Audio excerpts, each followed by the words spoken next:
her personal character, undoubtedly she was one of the most brilliant scientists in South Africa today, right? She carried copious amounts of brilliance that could not be denied.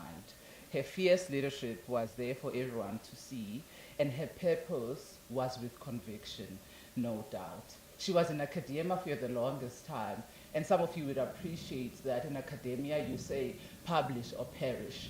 And in her own signature voice, she would say, that's nonsense, it's commercialize or perish. That was Prof Keo. She was not only brilliant, she had a burst of energy. My gosh, I've never seen Prof Keo have an off day, right? She always had boundless amounts of energy. She spoke so many things so fast, and you're like, okay, I can't keep up. I'm taking notes. What did you say? And she would want to follow up. But I told you this is what you need to do. And she would call you at the most odd times and dump her ideas on you, and she expected you to run with them. I think to us, what she did isn't just work. As I reflect on it, she worked with fire in her soul, consistently so, and joy in her heart. And that energy is, to me, what Signature Prof Keo was about, and it will forever echo in the halls of science and innovation. I think I'll be amiss if I don't mention that Prof, as we know her, was an entrepreneur par excellence, right?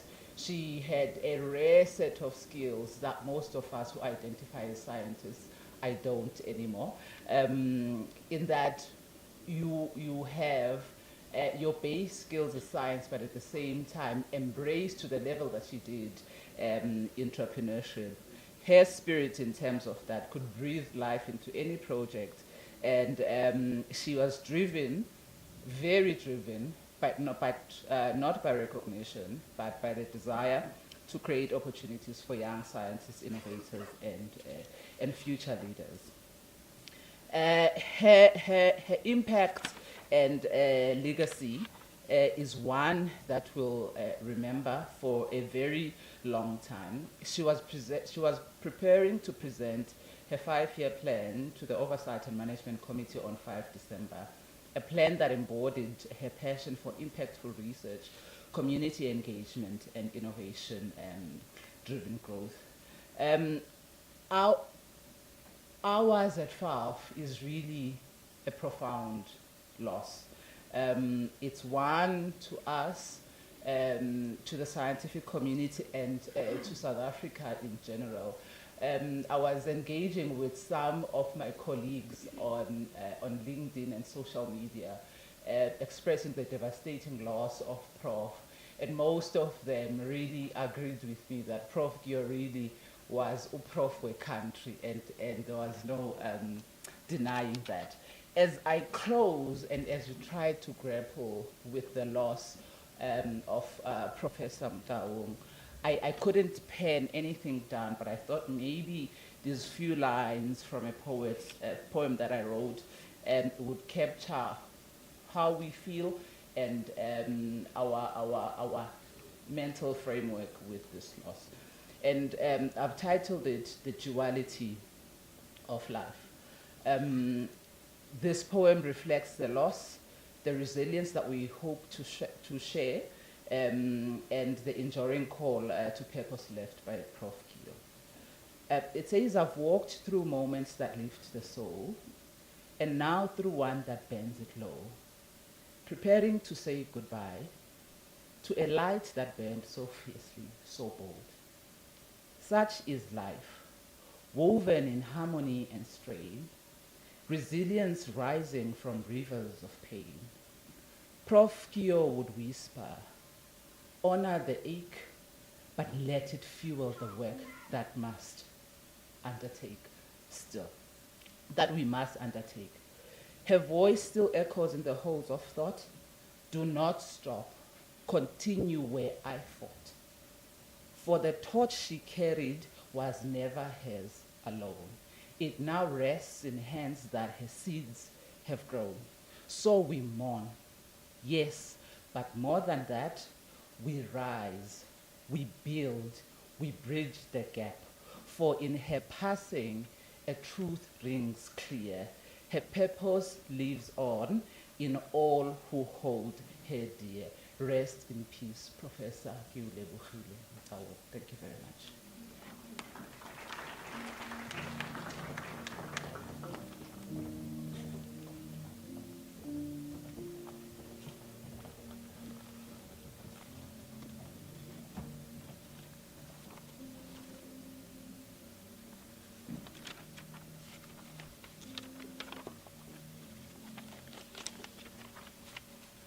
Program Director, members of Motaung family, friends, colleagues, and students, ladies and gentlemen.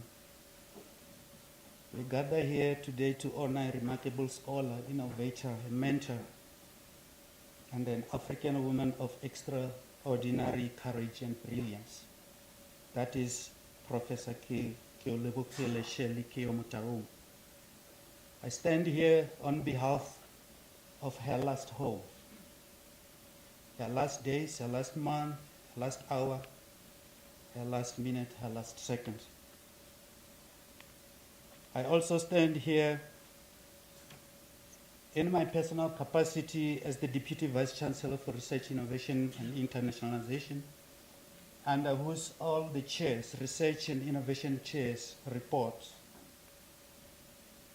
And Prof Keo reported also directly to me.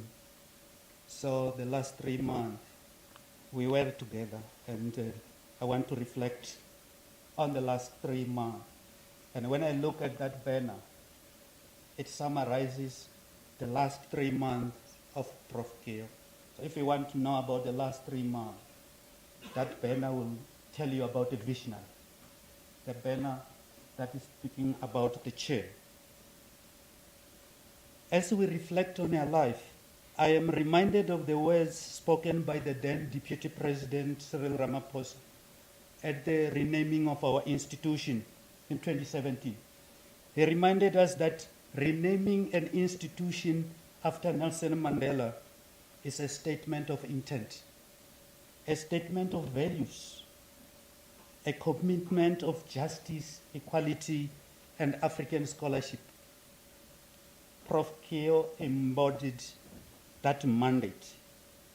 Her work represented African scholar that Mandela University was created to nurture. How did she do that? She was bold, socially conscious, transdisciplinary, entrepreneurial, and rooted in African knowledge systems. That's Keo. Her life has awakened the potential of an African scholarship to build people-centered institutions and to ensure that knowledge serves the society. That's how we would like to remember her at Nelson Mandela University. Her work at Nelson Mandela University for the 3 months is summarized there.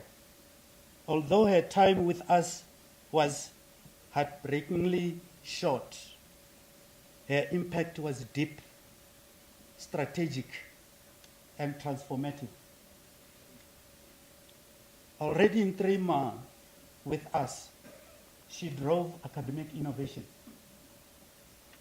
She already integrated deep design thinking into MBA for 2026. We will be carrying that legacy already in 3 months. She led 4 national webinars. She didn't wait for 2026 duty. She began developing research entrepreneurship short learning programs. They will continue. She was already building research capacity. She initiated collaborations with different faculties across the university in those 3 months. She established the first ever in our history in institution pre-PhD program within that 3 months. That's the Professor Keo for you, whom we should celebrate. And that's how we want to remember her. She was already empowering students, sending them to competitions, preparing students for national and international competitions. No? She was already taking Nelson Mandela University global. Yeah? Already signing an MOU with Surani University of Technology in Thailand through her. Already making sure that we have got sister city universities alliance in China. She was already preparing students for 2026 Global Entrepreneurship Camp. That's what we want to keep that legacy with us. Ladies and gentlemen, allow me now to speak with care as I conclude, dignity and gratitude. In her distinguished academic career, Nelson Mandela University became Prof Keo Motaung's final academic home. And you might want to know what home was it. Prof Keo was what we'll call the frontliners, because in her last day, last hour, last minute, last seconds, she was at work, doing exactly what you all know her for. And that's what we would like to carry, that memory and that torch, that Prof Keo was a frontliner and we were the first responders. She was with colleagues at this new home who cared for her deeply. Colleagues she trusted. Colleagues she was empowering. They were with her. That's the type of Keo we know. Colleagues who remained by her side with compassion, dignity, and humanity. I want to say this so that you all have at ease, you can celebrate that she was at home with her friends. I say this with great sensitivity, that Prof Keo chose her last academic home very well. She chose a community where Madiba spirit of Ubuntu is alive. And she came also with that spirit of Ubuntu, even though she was very decisive. In those final moments, she was surrounded by very people she had inspired and uplifted. She was held with love. She was seen. She was respected. She belonged. And let me say, in her legacy, Prof Motaung at Mandela University leaves us with a generation of empowered scholars. Some of them, you will see them in future. Research translated into real societal solutions. She also has a deep reminder of humanity, courage, and excellence that African scholars carry.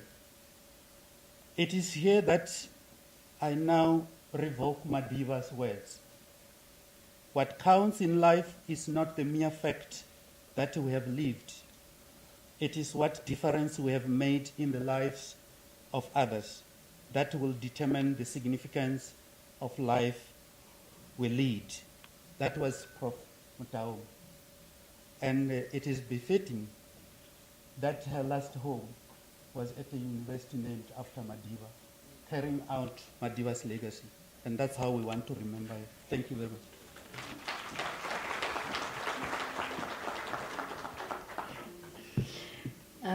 I chuckled a little bit because Prof is saying she came also with that spirit of Ubuntu, although she was very decisive.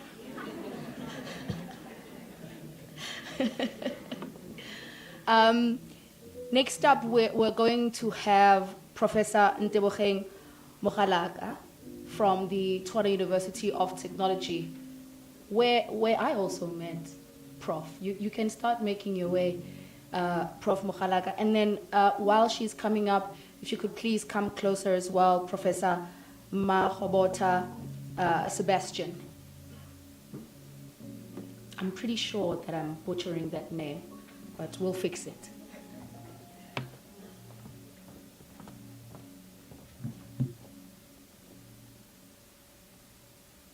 Program Director, ladies and gentlemen, distinguished guests, allow me to ride on the protocol that has already been established.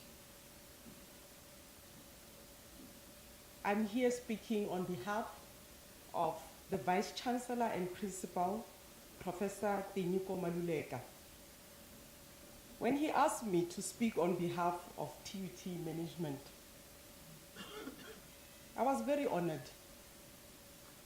As someone who went from being a colleague to Shaylee, to a younger sister, and more. She would affectionately tell anyone who dared to listen or dared to ask if we were related. She would say, of course, Ntebogang is my younger sister. Ladies and gentlemen, no prepared institutional speech can really ever fully cover the magnitude of the voltage that Professor Keo Motaung was. Her energy was contagious and unforgettable. You have heard from the previous speakers. Allow me to take you through a journey of where it all started.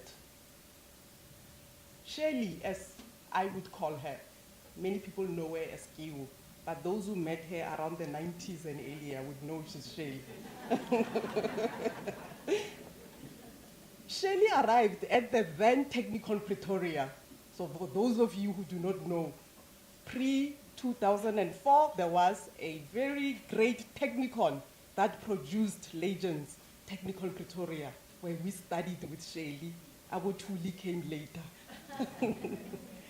Shirley joined Technikon Pretoria as a junior lecturer, and it's very important for me, ladies and gentlemen, to take you through this journey, that she was not parachuted into places. She worked her way up the academic career ladder. Shirley joined TUT as a junior lecturer in the Department of Biomedical Sciences. And in her own words, she knew absolutely nothing about tissue engineering, but yet later she would pioneer that field. It is safe to say that TUT is where Shirley cut her teeth and established herself as a respected and a renowned academic, a biomedical scientist, innovator, and entrepreneur that we all know today. 23 years she spent at TUT, building a name for herself, building others, building a legacy, contributing to the knowledge economy of this country. She built from almost nothing what we are proud of, and the continent's foremost program in regenerative medicine. More than 30 master's and PhD students graduated that she supervised, majority of them Black South African women. And please underscore that. Some of them are in the room, they will talk later on.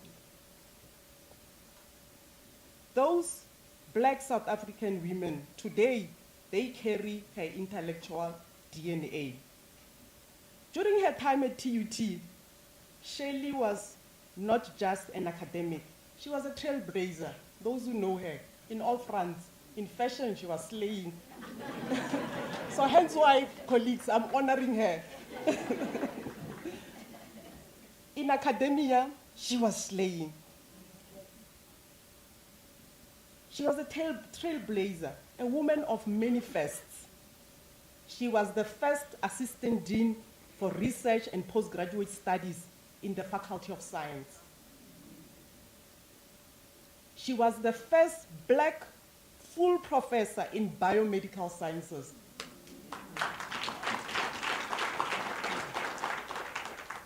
She still holds that title, by the way. She was the first woman to register a patent at TUT,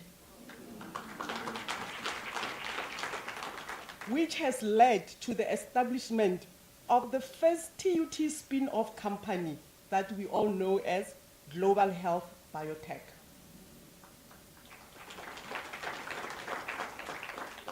She was awarded several institutional excellence awards in research and innovation, and she won the first prestigious NSTF award at TUT, amongst other accolades and awards that she accumulated.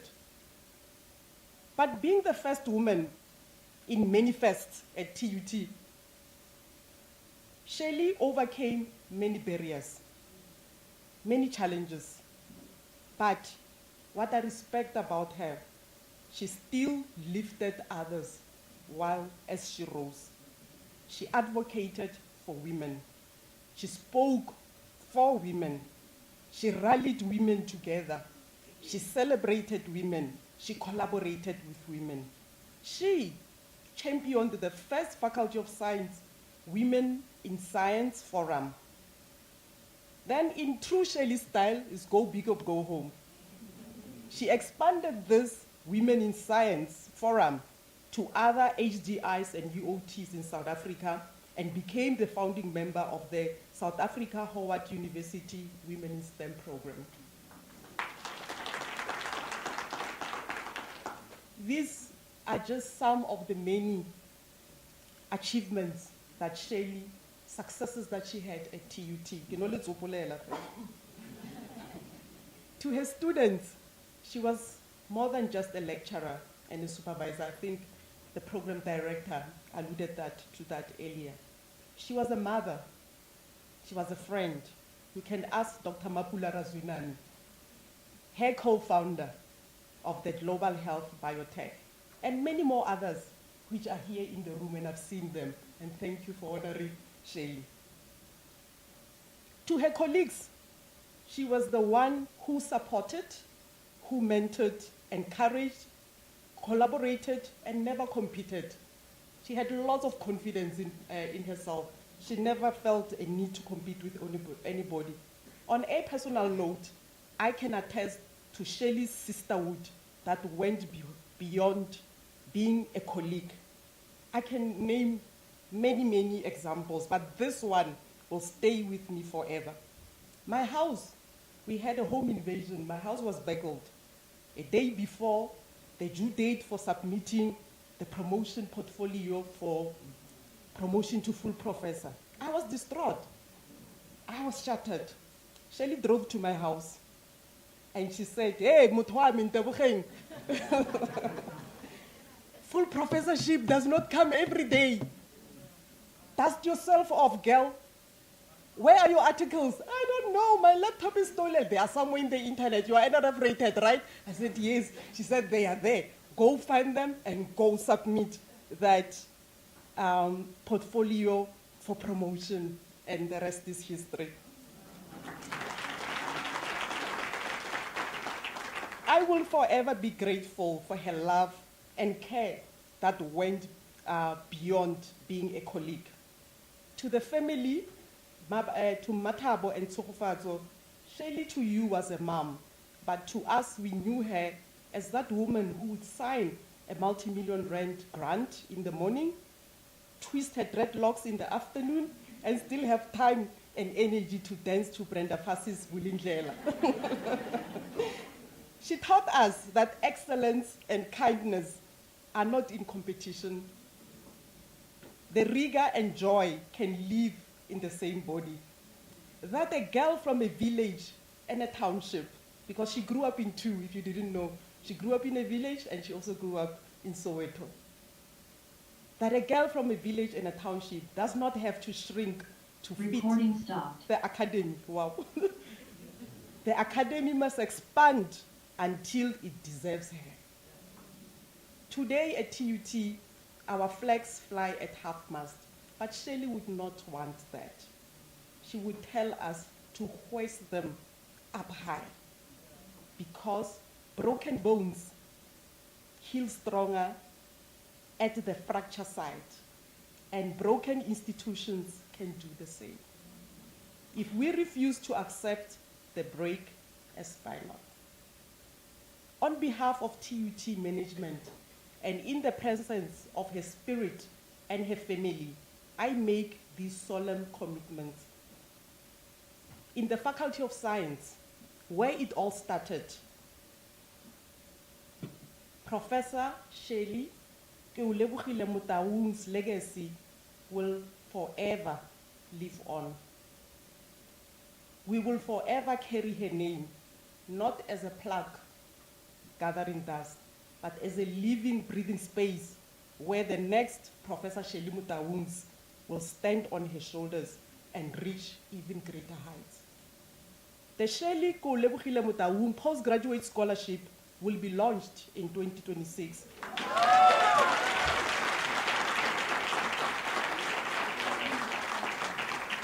And will fund Black South African women every single year in perpetuity.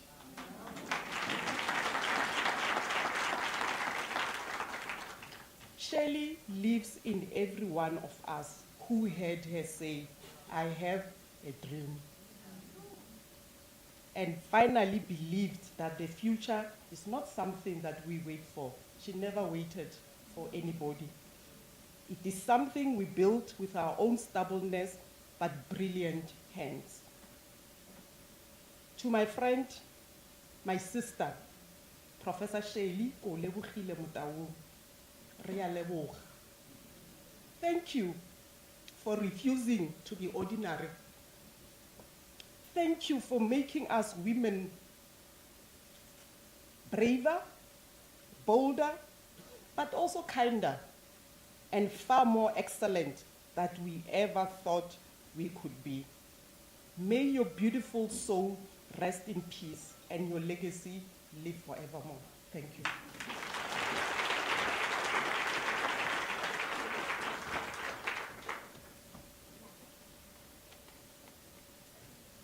Thank you, Program Director. Good afternoon, everyone.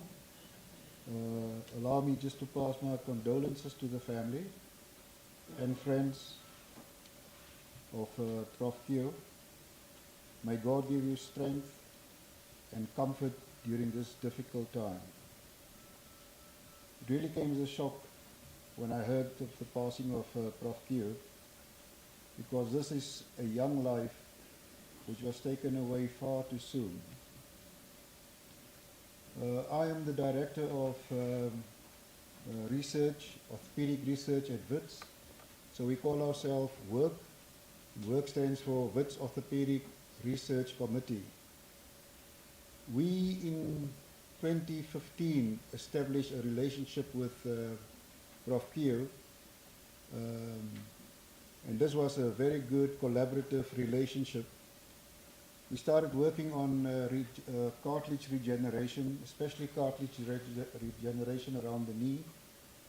And Keo didn't want to leave it there, so she introduced this committee of mine to the tissue engineering and regenerative medicine, to all those scientists and doctors, because she believed in this collaboration. She actually urged us to become members of TERMUS, of which we did. So yeah, I can always say, you know, I've got good membership there, but it's because of Keo. Then she didn't just stop there, she just wanted to make this circle of collaboration bigger and bigger and bigger, and introduced us to all the scientists at VUT, at DUT, that's when she left for Durban, and even with Rhodes University, where we forged this relationship with all these biological scientists, very, very clever people, you know. But out of this this collaboration came something really good. We would meet regularly. And one day she said to me, "But you know what, Prof, you can become a co-author or a co-supervisor to one of my students." And I said, "But you guys are scientists, you know, I'm just an orthopedic surgeon." I said, "Well, I mean, if that's going to happen, then you should also become a co-author and a co-supervisor to some of my registrars and medical officers." And she said to me, "But I'm not a surgeon." I said, "But I'm not a scientist, you know." But yeah, we actually started doing just that, and it works really, really well. But now, because these are scientists, biology scientists, biotechnicians, our PhD program at WITS started changing. You know, gone are the days whereby I could just go and develop a novel operation around the hip, and then I will be awarded a PhD. You know, I mean, those days are gone. They now need a lab component. And I thought, gee, I'm actually in the best space because I've got lab technicians and scientists around me. And so I dropped it and I asked her, will you do this for me? You know, help my registrars with that laboratory component. She said, oh, do it. And I said to her, look, I mean, I know how to dance in my operating theater. I know you know how to dance in a laboratory. Say, oh yes, I know how to dance in that laboratory. So after that, I now know, program director, I now know what is a PCR, and I now know what is hematoxylin, and I know what is stem cell cultures. And that is because of this collaboration. You know, we had a wonderful journey. We used to meet once a month, every Friday. Was it the last Friday? Every Friday, once a month. So the team from WITS would travel to either the TUT campus or the innovation campus. And the next month, her team will come down to WITS. And that was really great because we discussed progress in research projects from TUT and WITS, orthopedics.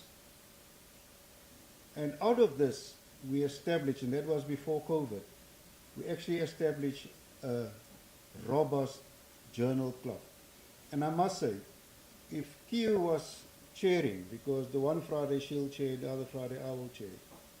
If she chairs, everybody knows she's around, you know. Because she's so vibrant, that journal club just becomes alive, you know. And that is what we're going to miss about Keo.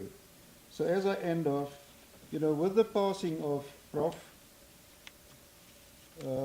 I know there's a huge void being left in the scientific world, both locally, nationally, and I think internationally. We will miss her, and she will be sorely missed, and especially by the WITS Orthopedic Research Committee. I thank you.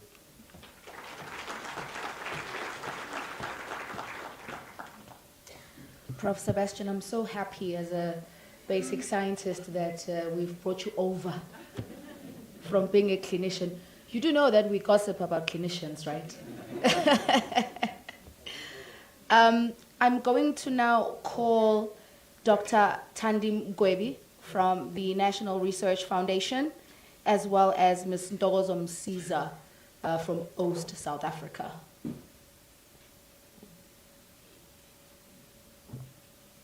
I haven't seen Ntokozo though. Oh, she's joining online. Okay. Are we sorted to have her on online?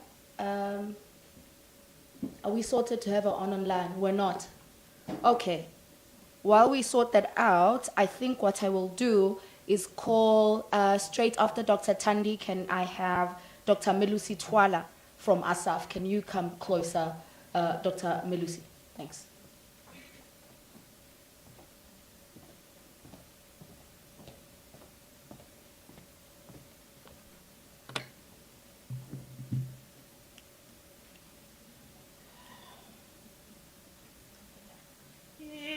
It is well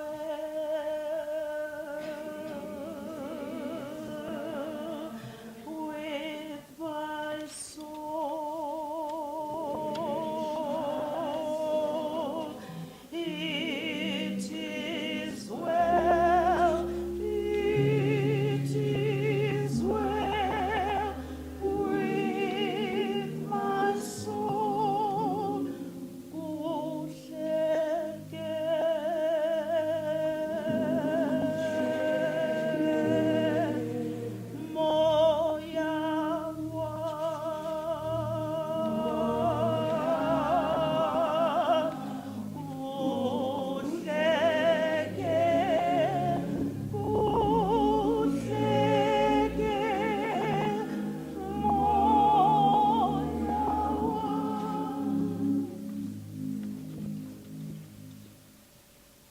ladies and gentlemen, family and friends, colleagues.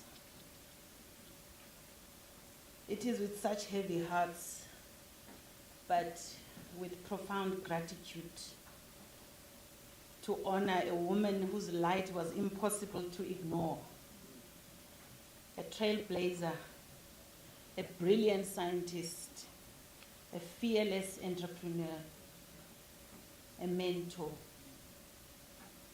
and to me, a beloved friend and sister in the science community, Professor Keo Motaung. My journey with Shirley deepened during her time at TUT, where she served as Deputy Dean of Science, as you've heard.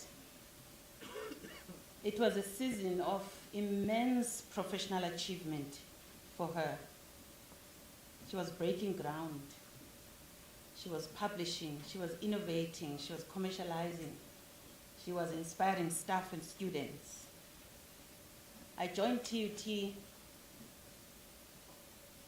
in 2018.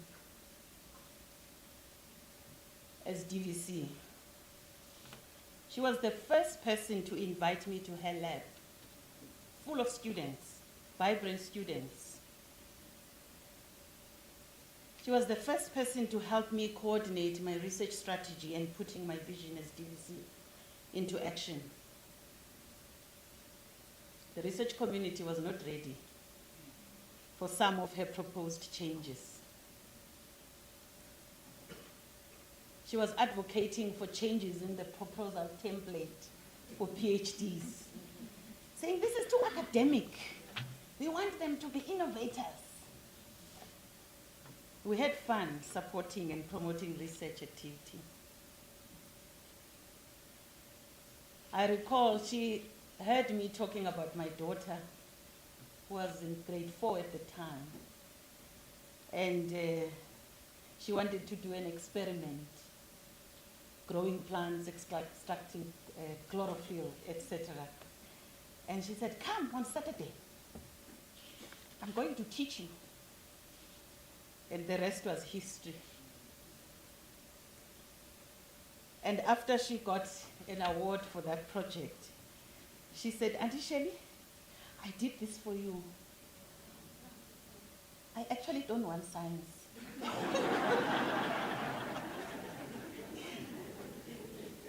And Shirley says, don't worry, girl, we'll change her.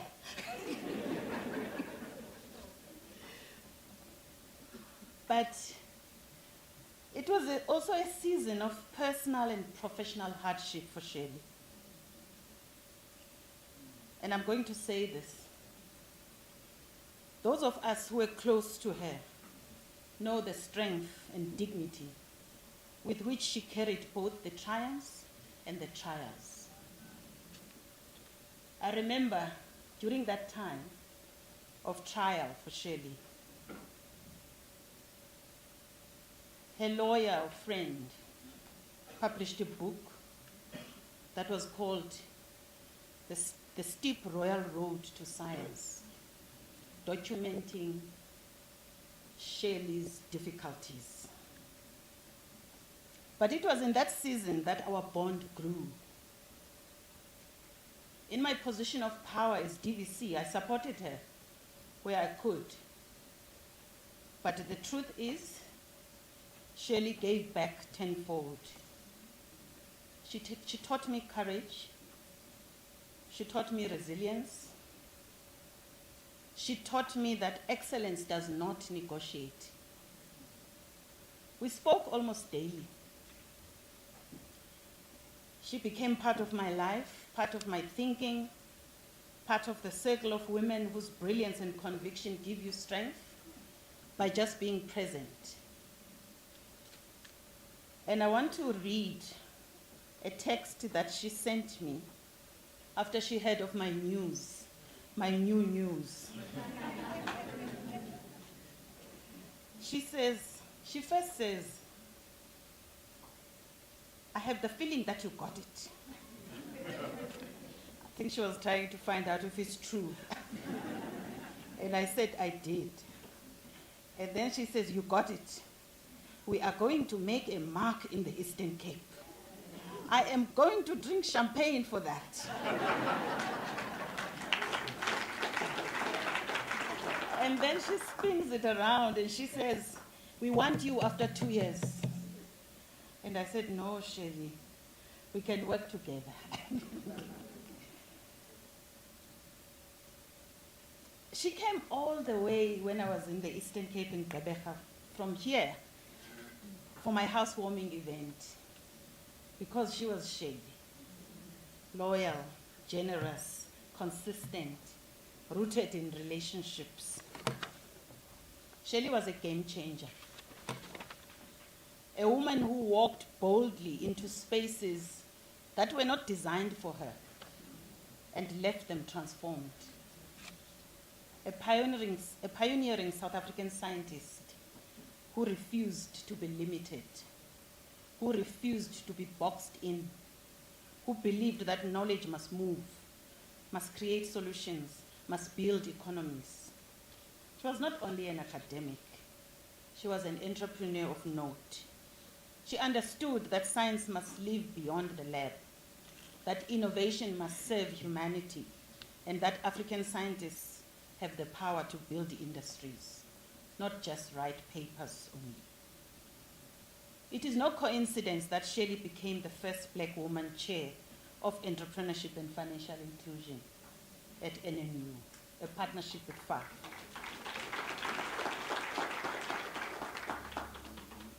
I want to thank Dr. Judy Dlamini for nurturing and propelling game changers in our community. By the way, FAF is also our partner as the NRF. I would like to acknowledge the Minister as he is taking his seat, Minister of Science, Technology and Innovation, and his team.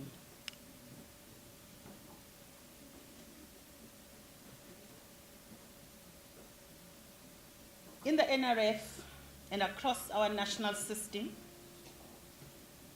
Shelley's name became synonymous with purpose-driven science. She opened doors for others. She mentored relentlessly. She showed young researchers, especially young women, that brilliance does not need permission. Okanya, Okanyile, and others.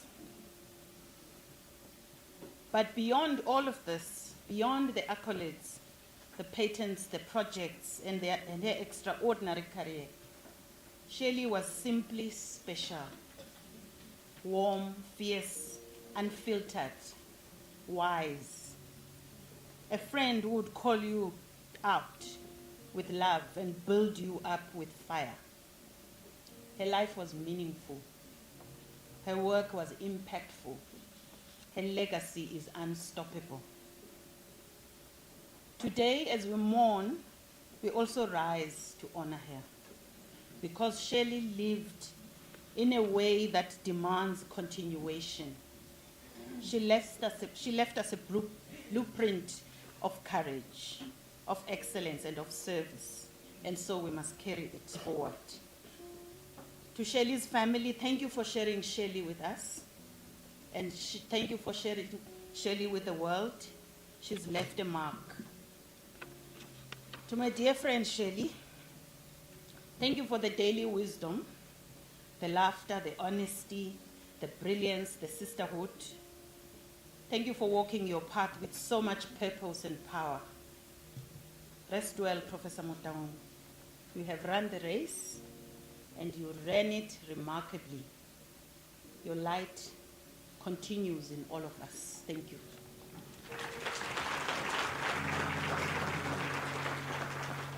Yegi ntokozo ekhona ekhaya sizohamba nomhlobo wethu sohlabelela hallelujah situphakeme Nkosi yethu yegi intokozo yeke intokozo ekhona ekhaya sizohamba nomhlobo wethu sohlabelela hallelujah situphakeme Nkosi yethu yeke intokozo ekhona ekhaya sizohamba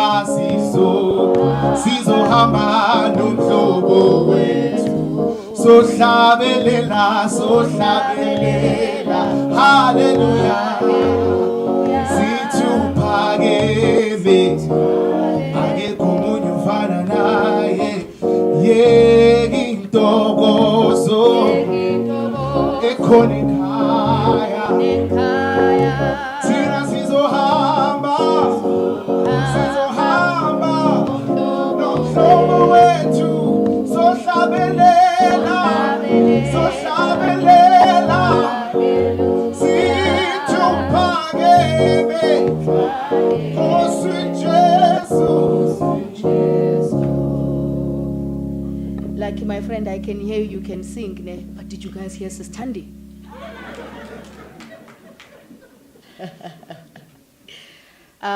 I would like to call Dr. Petiwe Matutu, the CEO of Universities South Africa.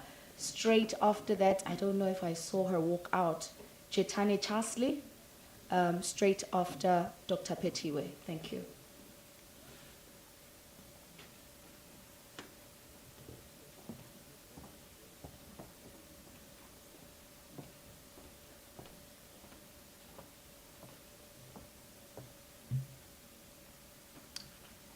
To Minister Nzimande, senior officials of the Department of Science, Technology, Innovation,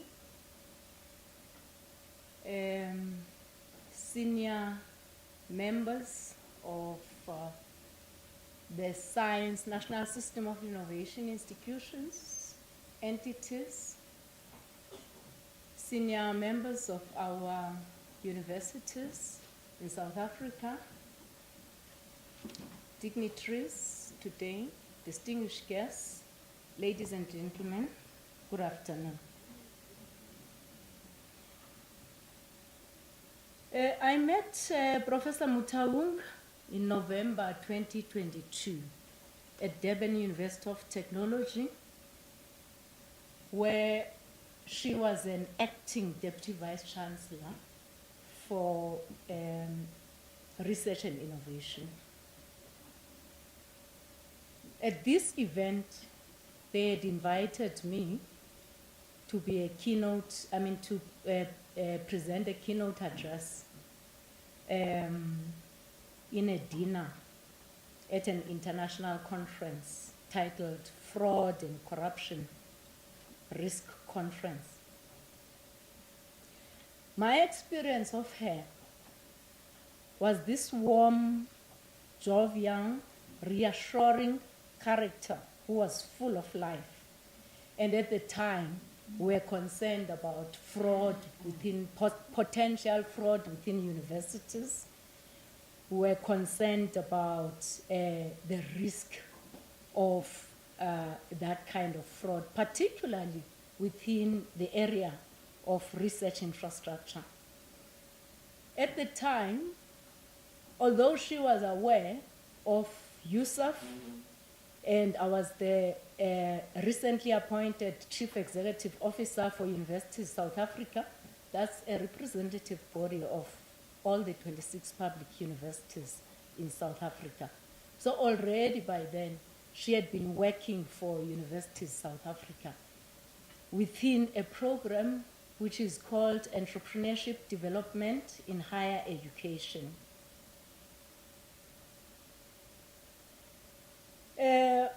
This program's intention is to institutionalize entrepreneurship within universities, and is focused on 3 areas largely: students as entrepreneurs, the scholarship of entrepreneurship, and universities which are entrepreneurial. So already by then, that was 2022, she was part of this movement of, we call it EDI, which is a program which is funded by the Department of Higher Education and Training. And it relies heavily on the communities of practice, which are driven on the ground by academics, by support staff within universities, by ambassadors who are entrepreneurs, and generally the senior leadership of universities. So on an annual basis, or once in 2 years, sorry, we have the EDI Lekotla, where there's sharing of information, sharing of best practice within the community of these entrepreneurs. And sometimes we also have the EDI Awards as well, coming soon thereafter. So while speaking at the USAF Entrepreneurship Lekotla in 2019, Professor Motaung challenged the dominant approach to developing postgraduate research proposals, which typically required the research title, background and justification, the research problem, question, methodology, ethical considerations, resources and references. Those were the key titles and still are the key titles. Back in 2019, she was proposing as an innovative framework that should be substituted by research background for a business concept. In place of research problem, she suggested a value proposition. What problem is the student looking to solve? What need will their research satisfy? How well is the envisaged service or product aligned with prospective customer needs? She had also included in this framework a market and industry analysis, customer segments, key partners, empowering inter and multidisciplinarity, and competitors. Also included were financial projections, revenue streams, intellectual property. So Prof Motaung argued that this approach was essential for transforming graduates' traditional thinking from merely studying to secure employment to engaging in research, addressing societal issues around them.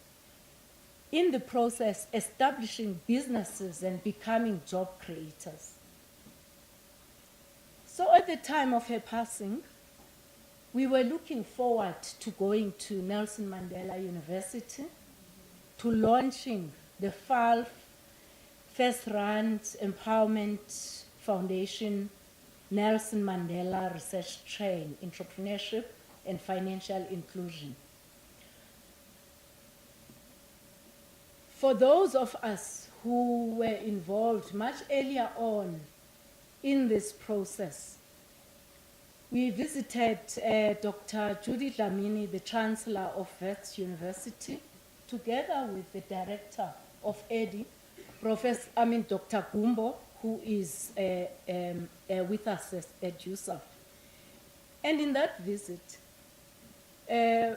Dr. Judy, you know, she leaves no stone unturned, asked for the potential people who can occupy a research chair. So we made that promise to give her some names and also get those people in touch with them. I think we managed to give her at least 2. And Prof Motaung was one of those people that we provided to her. So you can imagine the level of frustration, feeling that what these gains that we already have in terms of the scholarship of entrepreneurship being now we are going a step back, but we do know for sure that it's just a step back, certainly, with the kind of energy, the drive that we have within the country to drive entrepreneurship. There is no way in which we will not succeed. Prof Motaung is widely celebrated for her transformative role in democratizing the commercialization of research. She was living proof that research and academic work can launch a successful business from their own innovations.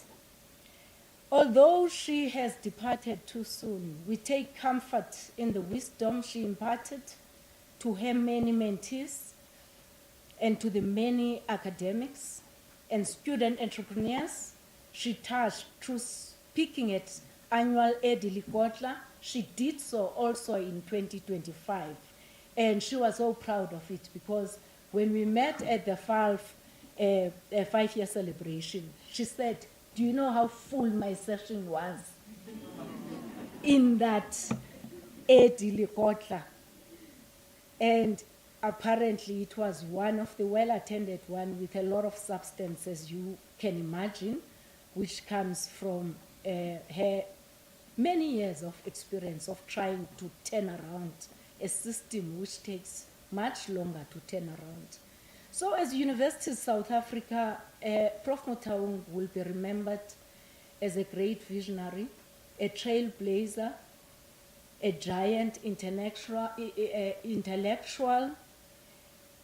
We all have felt her loss. I got calls from China, calls the day after I was at Sefako Makgatho University. The professors there were saying she was just here talking to us about some of the elements and the aspects of changing our institution and making it much more entrepreneurial. So she gave of herself so much to our country and to the globe, and for that we're eternally grateful. Thank you.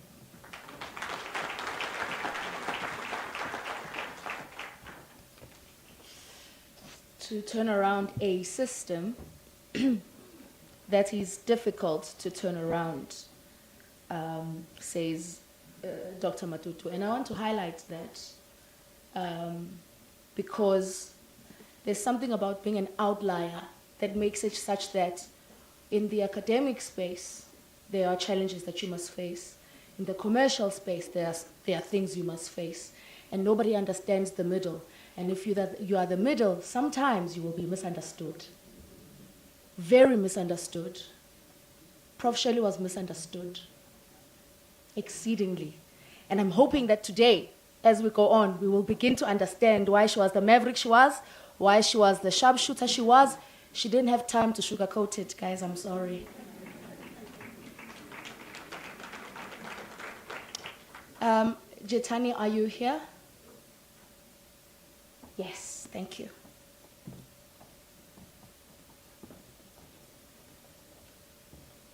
Thank you, Program Director.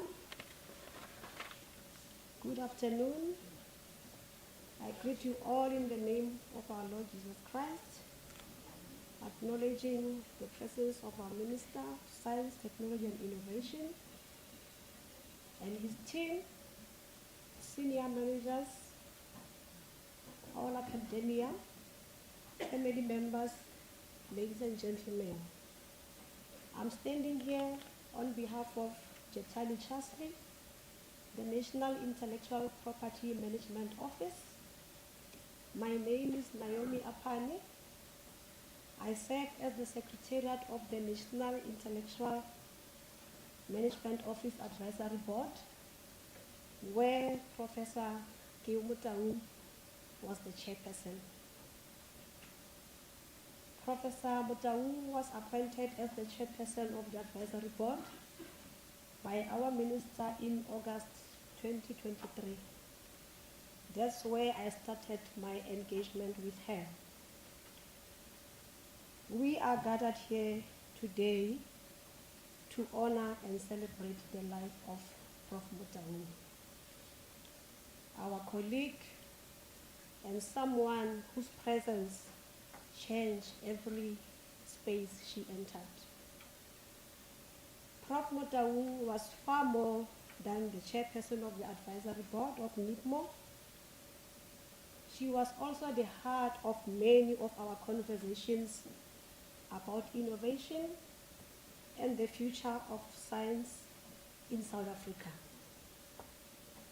Working with her was a great privilege. She brought joy into our work. Working with her, she pushed us to think bigger and reminded us constantly that innovation matters, most when it uplifts people. Those who sat with her in meetings will remember the laughter we have heard from the previous speakers, the honesty, and the way she made everyone feel seen. She had a rare gift. She made excellence feel accessible and leadership feel warm. She never led from above, but she led beside us with humility, generosity, and an enormous heart. As the chairperson of the National Intellectual Property Management Office Advisory Board, during meetings she asked hard questions. She celebrated our successes and never lost sight of the people who ultimately benefited from publicly funded research. She lived with purpose and gave freely of herself. As a scientist, an entrepreneur, a mentor, and a human being,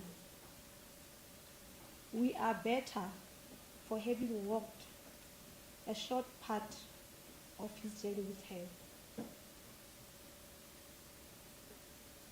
One of the speakers mentioned that she will call you in awkward times. I've experienced it. There was a time where the team was busy with the amendment of the IPR Act. And we wanted to present our proposal for the amendment to the advisory board. And we presented that when we wanted them to give their comments.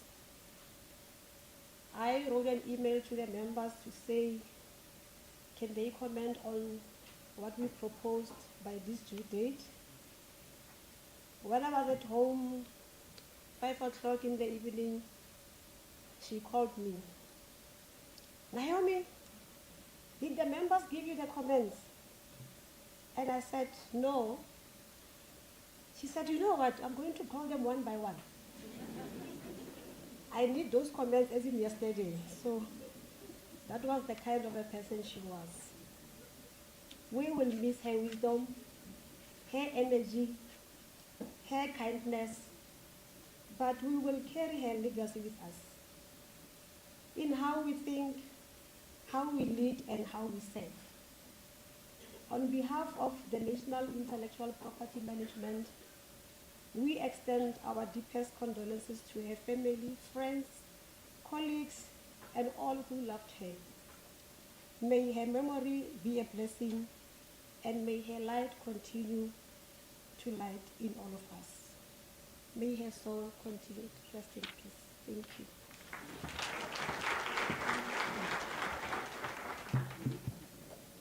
I feel like that made excellence look accessible should be put on a t-shirt, and we should all wear it.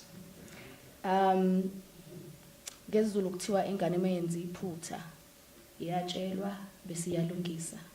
Ngicela ukulungisa I would like to acknowledge the Minister of the Department of Science, Technology and Innovation. Siyabonga baba. Ngiyaxolisa. I would like to now call the board chairperson of the Technology Innovation Agency, Loyiso Diga.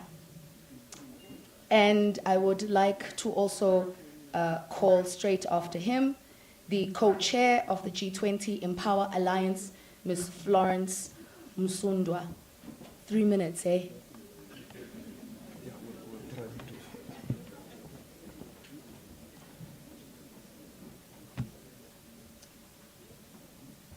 Thank you very much, Program Director, to the Honorable Minister, Minister Blade Nzimande, and I will also rise in the protocol that has already been observed.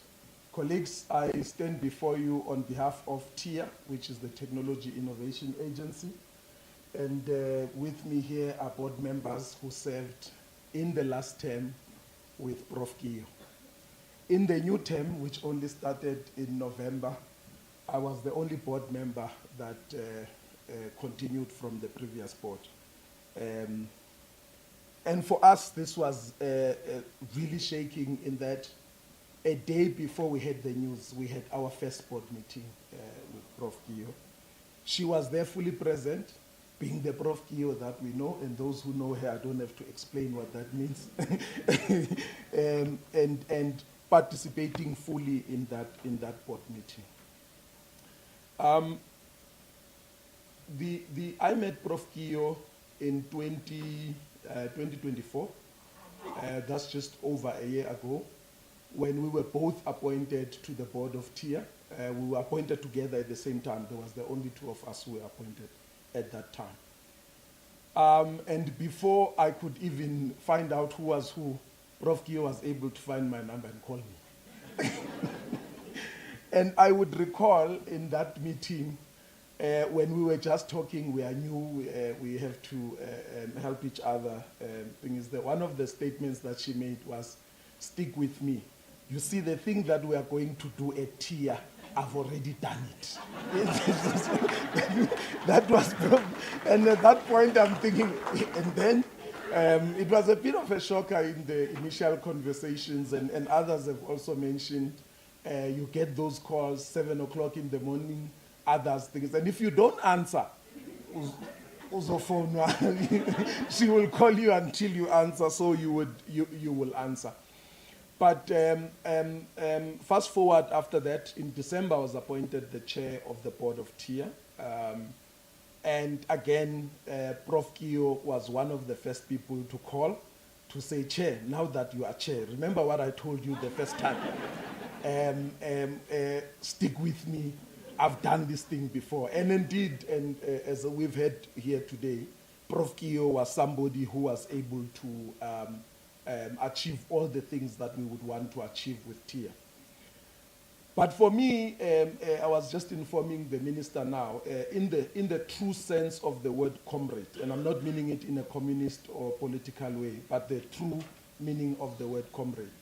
Prof Keo was truly a comrade to me as a colleague and as a board chair. It didn't mean that Prof Keo will agree with everything that I do or say, but when there was a disagreement, it would be done in a manner where it's either before a meeting to say, "Here we are not going to agree." So I go into a meeting knowing already that on this matter we are not going to agree, and I prepare myself to battle with the rest of the board members to win other board members against Prof Keo. By the way, after the meeting, she calls again, and we discuss the matter. I always, at least from an argument, I always had a one up on her, but we will discuss it after the meeting. And it grew into a friendship, and it was beautiful to hear today that was just a signature Prof Keo. We met it's just over a year, but my wife knows the voice of Prof Keo when she calls, and those who knows, and you will and you will know very very well that you are talking to Prof Keo. But perhaps the biggest gift that Prof Keo leaves with us is her championship of what we call grassroots innovation. She believed, and with absolute conviction, that innovation does not only emerge from the institutions of higher learning and research institutions or laboratories. She believed that it can arise from any community, any innovator, any young person with the right mind. And she believed that as TIA, we should nurture that. And that came across very well in the meeting. She was part of the PTC committee, which was chaired by Putana next to me here. And when we had to make those funding decisions, she became very insistent in that we should not only be guided by technical merit, but we should also be guided by humanity and the dignity of where those people come from. Prof Keo, although we've got Umam Sebe here, who was another board member of ours, a person with disability, but Prof Keo was almost equally not with her in terms of advocating for people with disability. In fact, there was a point where she almost owned the program of people with disability, even though we have, and that's not a joke. And she really owned. We will sit in a board meeting, the board members next week. She will say, no, this is something that I own. She was also, on top of grassroots, she was also passionate about women in innovation. She actually joined. In fact, I would let her lead those programs that have to do with anything women in innovation, because she was very passionate about it. She was very passionate about SMMEs. She kept on saying academics will come, they will put patents, they will move on to their next patents. It needs entrepreneurs, and there's few of us, meaning herself, who can do both, being entrepreneurs and academics at the same time. But for me, I think we've gained a legacy from Prof Keo. There are a lot of people who, some are in this room. I can see Dr. Zamini here. That really I was introduced by Prof Keo, and some of those relationships I was saying to her earlier on, some of those relationships and the intent of those relationships, I intend to keep, to honor the legacy of Prof Keo. And that legacy for me is that of humility. Even though we've had what she has achieved here today, but even my PA, not the TIA PA, my personal PA, could relate to Prof Keo. That's how that's how much humility she had. If she was in this room, all the things that you were saying about Prof Keo here, they would not show. She will be dancing. She'll be the first one to grab that glass of wine, and she will be the last one to leave it.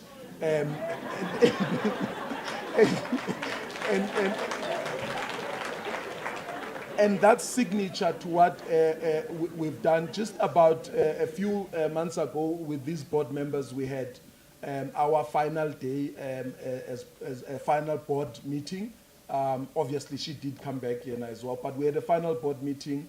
We had it here in Pretoria. The Prof Keo was the signature Prof Keo. She was the last one to leave the room, even then. So it's a great loss to us, but I do believe that the legacy that she leaves behind is a legacy that we will be able to carry, because it was very vivid, it was very clear, and especially for me, the part about grassroots innovation and bringing entrepreneurs, SMMEs, which are entrepreneurs, into the cycle of commercializing IP that comes from some of these research institutions that are here, will be the legacy that I will truly drive. So with that, thank you very much. And to the family, Sikala Nani, Siplungu Nani, thank you very much, colleagues.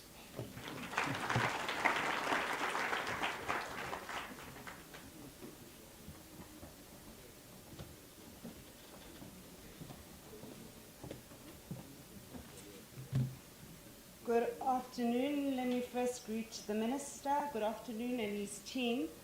My name is Florence Musundwa, and they refer to me as the co-chair of G20 Empower. But I'm going to ask you to allow me to talk about my friend.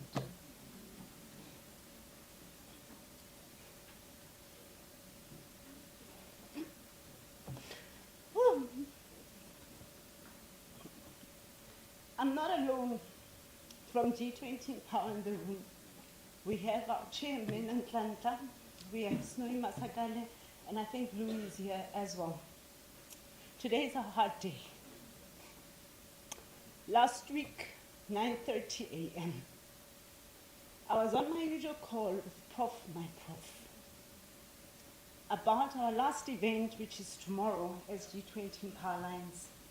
She told me everything, but she didn't tell me that she'll leave me with a responsibility, a weighty one, to coordinate a memorial service. My mind is very unfruitful, but my heart at peace. As I stand here to pay tribute to a true luminary. And what is a luminary?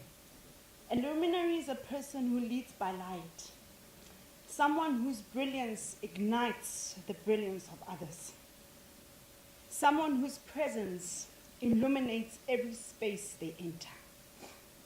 Professor Motaung, I called her my prof, was that and more. Thank you. She was a girl that kept it moving, as you've all heard. I remember the first day I met Prof. We were at Eden in Cape Town, the 6th of September, 2023. It was one of those rare moments I call the gift of an encounter, where you meet somebody that your heart didn't know it needed, but God knew you needed them for your destiny. From that moment, we began speaking. The conversation flowed effortlessly. We were laughing at the academics that are teaching entrepreneurship that are not entrepreneurs. There was a natural alignment, a meeting of spirits. She was my prof. I was her mafloza. Fast forward to 2025. I found myself with a baton of G20 in Power Lines. The very first person I thought as I built up a team for South Africa was my prof. No one, absolutely no one, could have led STEMI the way she could. I was streamed. We met, we talked, we met over wine all the time. And just like that, like before, we hit it off. And typical us, we will say, life is good. And she says, yes, life is good. Let's take over the world. Her sudden passing has devastated our entire team. It's difficult to find our bearings. We are trying as we face tomorrow and host our annual summit with international guests, and Prof won't be there in person. With her brilliance as a team, she guided us. She lit up every meeting. She will come in like the chat from Tia. Guys, I miss you all. When are you meeting? That's how she entered the meetings. She offered solutions before we even finished describing the problem. That was the gift of Prof. She carried wisdom with ease. One of the qualities that stood out most about my prof, one I deeply admired, was her unwavering decisiveness, paired with her remarkable energy. She was not a complainer. In fact, I can never recall a single moment where she allowed frustration, difficulty, or pressure to become an excuse or a complaint. She carried herself with a quiet strength, a calm authority, and made you believe everything was possible. And part of that possibility came from the simple truth that she was a rule breaker in the best, most necessary way. She challenged conventions, questioned limits, and refused to be boxed in by outdated systems and small thinking. She would say to me, Mafloza, we're not going to follow those people. When others saw obstacles, she saw opportunities to innovate.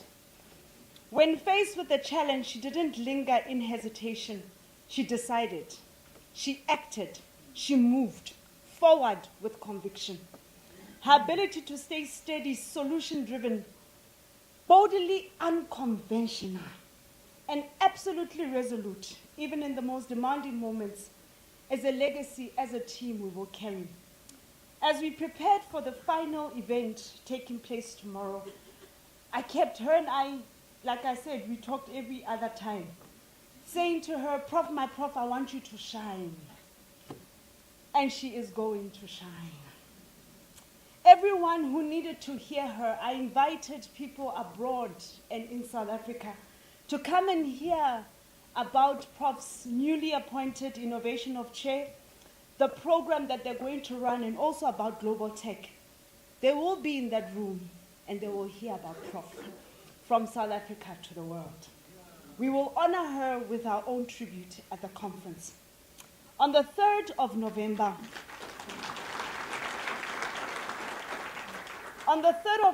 November, she sent me a message saying she might not be at the summit due to a possible international trip. Typical me, sometimes I forgot Prof and I had a 20-year gap. Prof, you know? And she's like, no, let me fix things. On the 6th, she comes back, she says, no, my floors, I'll be there. Oh boy, was she right. On the 3rd, she will not be there. Her final journey was beyond any of our imaginations. Today we stand here amazed, deeply amazed at her contributions to the G20 Empower Alliance and to South Africa at large. I know greatness. I know Prof Motaung. We can't forget the masterclasses she delivered this year, the Youth Indaba, and her unforgettable life sermon, Research Commercialization. What a powerhouse she was. What a wowza. I'll miss her calls after every time she spoke, and people will meet her for the very first time and they will fuss over her. She will call me, Mtwaka, hey, batho bana ba thuthumela, man. And I will say to her, hey, you're forgetting, you are Prof Motaung. To her children, take heart. Hold on to hope. Take courage again. Let love lead you both always. Let love lead you both always, irrespective of circumstances. May you face life now head on. Mama Hasaliyo. May you find your passion like your mom found her passion. And may your mother's lived example be the rail that guides your journey. As for me, I'll miss our friendship, our meetups with our Chardonnay. Prof, my Prof, I'm comforted by the thought that when we meet again, because Jesus made the best wine, we will share a beautiful, heavenly Chardonnay as we prepare for our next assignments together. Rest well, Prof. Your light remains. Your legacy lives on in all of us.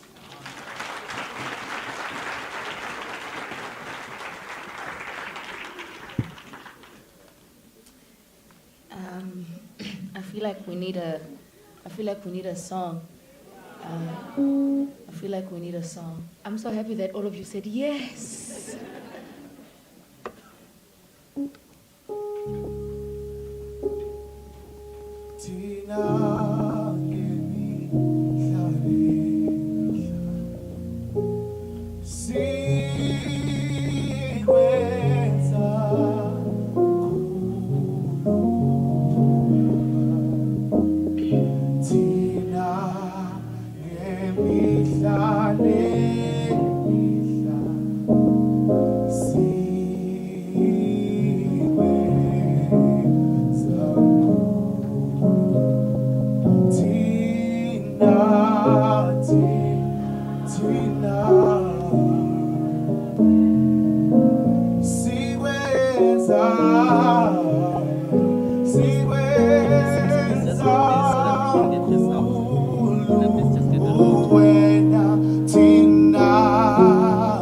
Tina,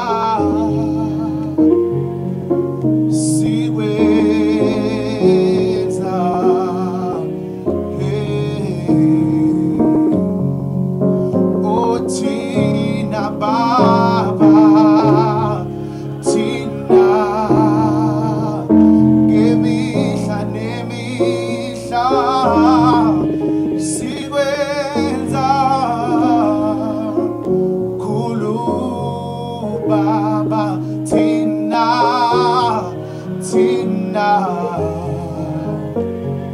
tina sikwenza oh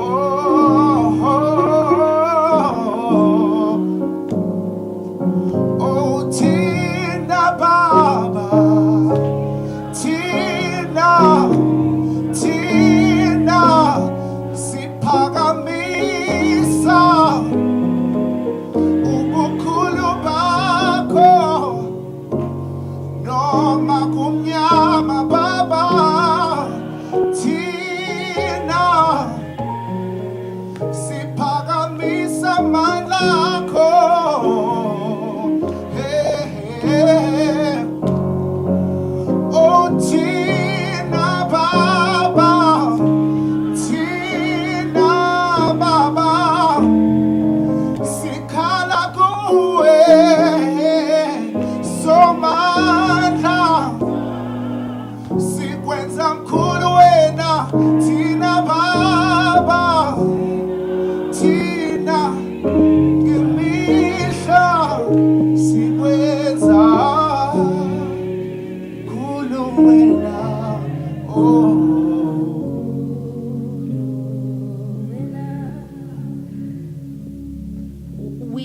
We have so many international statements that, as you can imagine, time difference and all of the complications, all of those people could not be in attendance. We've got so many of them, and I think we will share them with you, Ticho, and we'll share them with you, Ria. We'll share them with you because I am cognizant of the time, but I do want to say that they come from Austria and Canada and all states in the United States and China and Netherlands. It's wild, Ria. It's wild, babe. Yeah. Honoring her work in fellowship and collaboration, I would like colleagues, friends, Ms. Tabile Ndaba from Mandela University, as well as Dr. Ndumiso Klingo from the CSIR.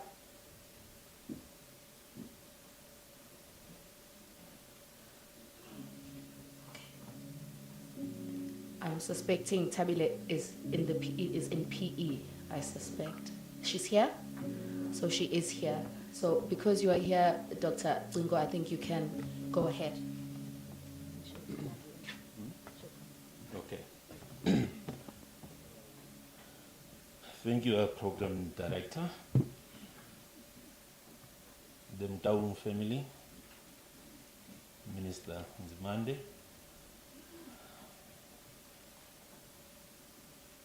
honored guests,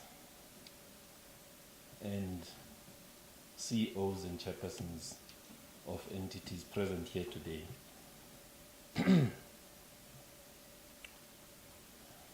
I'm a bit emotional today. I'm standing here on behalf of friends of Shelly. As Ntebogen said, some of us knew her from way back when she was Shelly Motaung. I want to start by saying, if I were to eulogize my friend, I would begin by shedding a tear or two, or perhaps even an ocean. Professor Prince Ndalu is here as well. I would remember the days we shared with colleagues.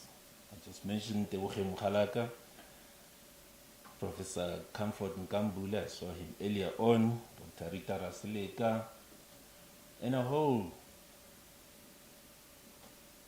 number of others that are too many for me to mention because of time. I would remember my daily ritual at that campus, where I would go for coffee at a coffee shop across the road from the campus. And upon my return, I would stop at her office because it was a few floors below my office. We would have a friendly chat, talking about the world, about life, and about anything in between. Let me start again. If I were to eulogize my friend, I would begin by remembering her infectious smile. Where is it? That smile. Actually, it was beautiful with her teeth out or with the mouth closed. If you look at this side, just as beautiful.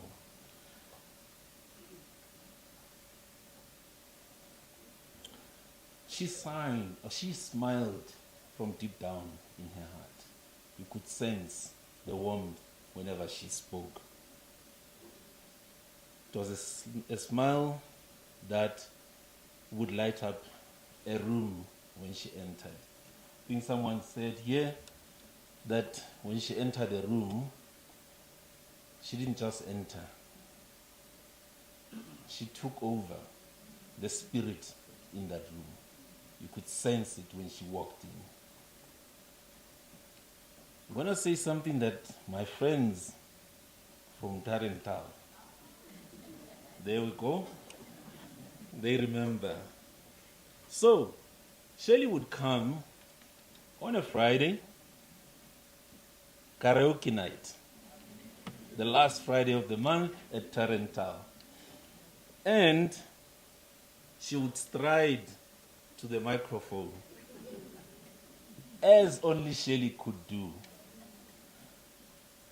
with the confidence, and then she would go to the operator of the karaoke and request her favorite song. Not sure if any of you know what her favorite karaoke song was. It was Knock, Knock, Knocking on Heaven's Door by Bob Dylan. I won't say much about whether she sang in tune or out of tune. We'll leave it for the time when we meet again in the hereafter.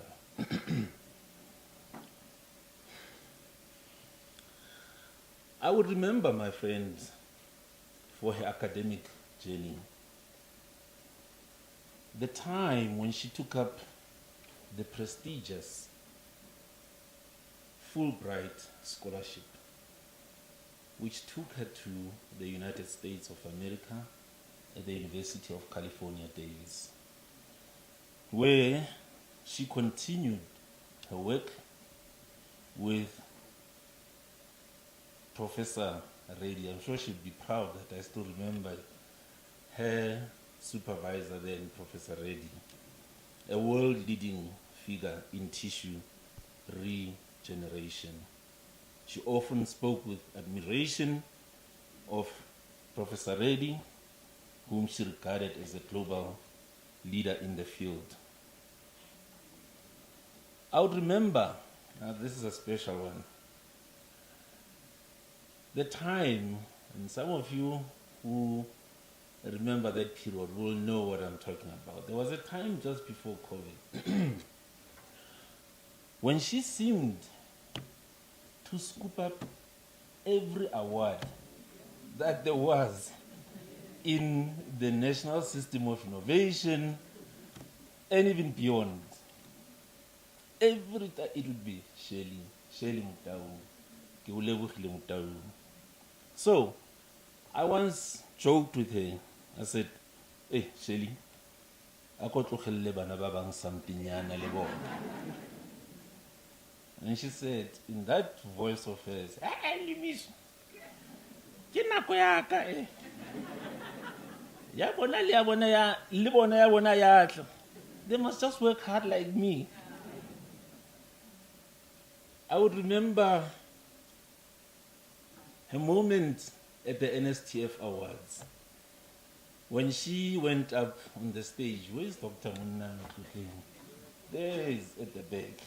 A very memorable moment. She took him, she had won, but she took him with, and she really owned that stage with her speech. It was clear, very clear, that she was very proud of her achievements. That NSCF award was only one of many that Shelley had. If I were to eulogize my friend, I would not shy away from remembering her trials and tribulations.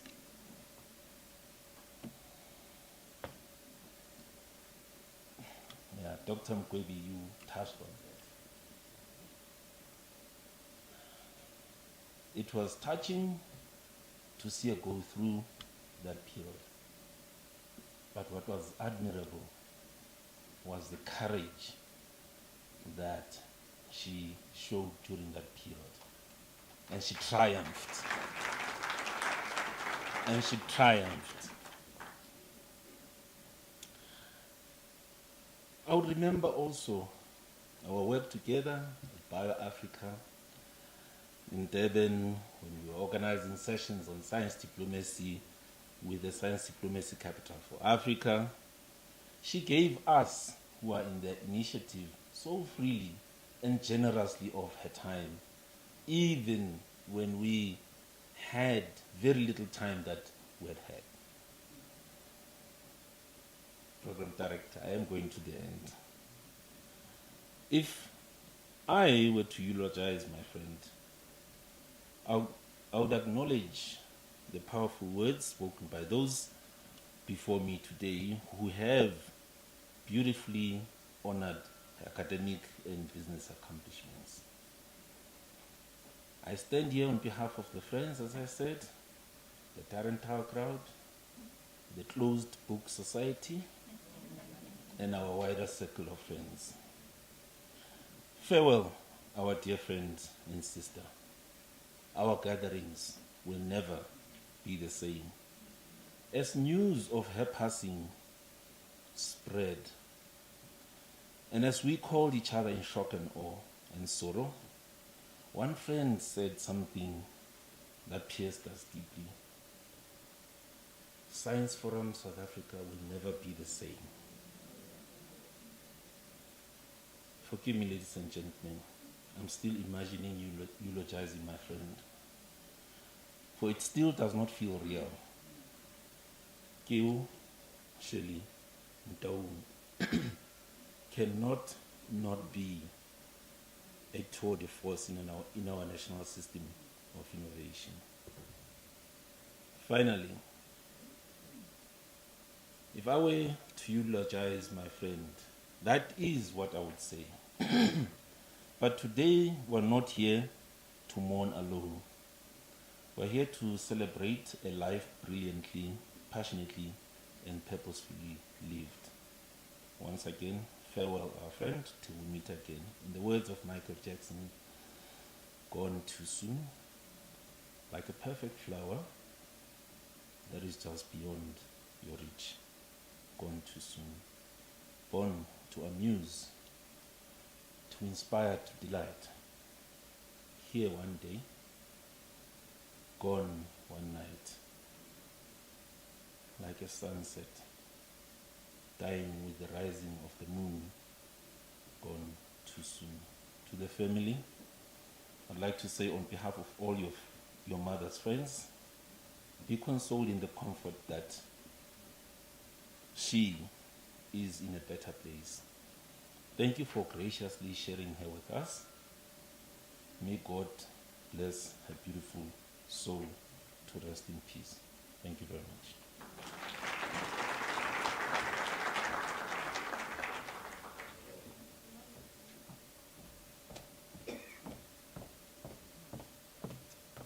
Okay, so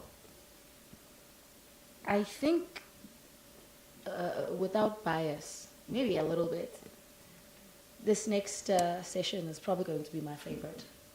This session is a session about building the next generation. Now, Prof Motaung had different things, as we've heard. So as an entrepreneur, I should have entrepreneur mentees. As an academic, she'd have academic mentees who she's supervising in academia. But as a person who's also been a professor and who's been in academia for a long time, She would obviously mentor other academics, and she would also then, in her advocacy that we know where translational research is concerned, she'd also then have people who are entrepreneurs but are academics as well that she's mentoring. And I want all four of you to come, including Tabile. Tabile, you can come. You will come as well with the rest of the ladies. So if those four ladies can come, Kia, Kanya, Butomi, guys can come through like the young people you are, with a high level of energy, because why not? And I think, ladies and gents, we're going to really hear and see. When they say Prof used to scoop all the awards, then after that we came in natty and we scooped and scooped and scooped. Come, guys, come. Come, I'm waiting for you, come.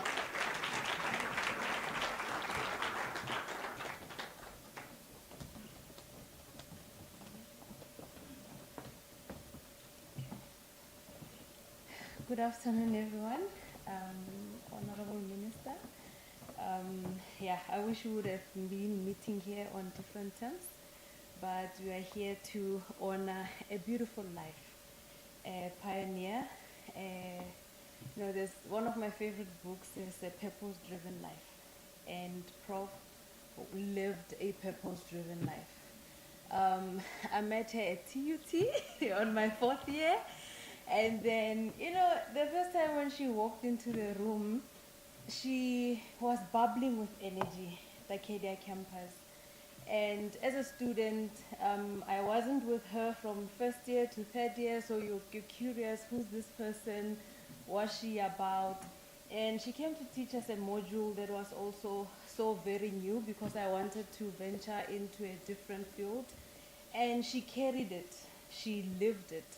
And she didn't just, whatever module that she taught, I don't know of other people who had taught other things, she taught me medical biotechnology, and she carried it with so much life and with purpose.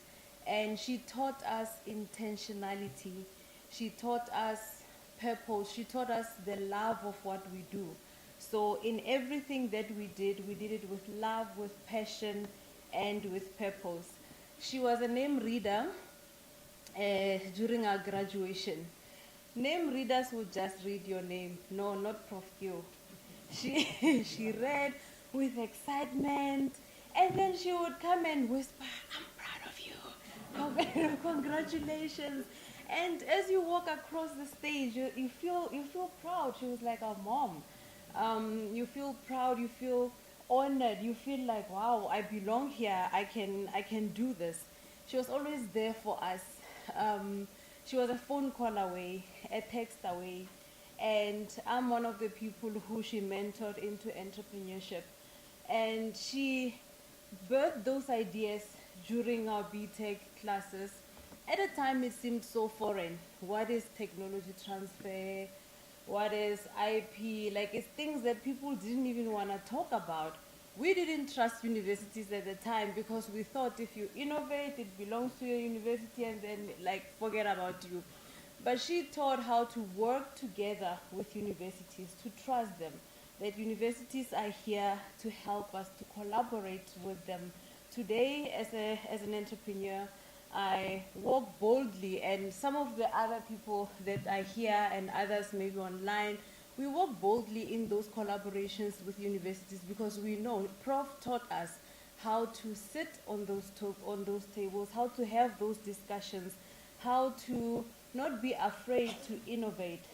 She didn't like research that was sitting in labs and in journals. Like one of the speakers said, she wasn't for publish or perish.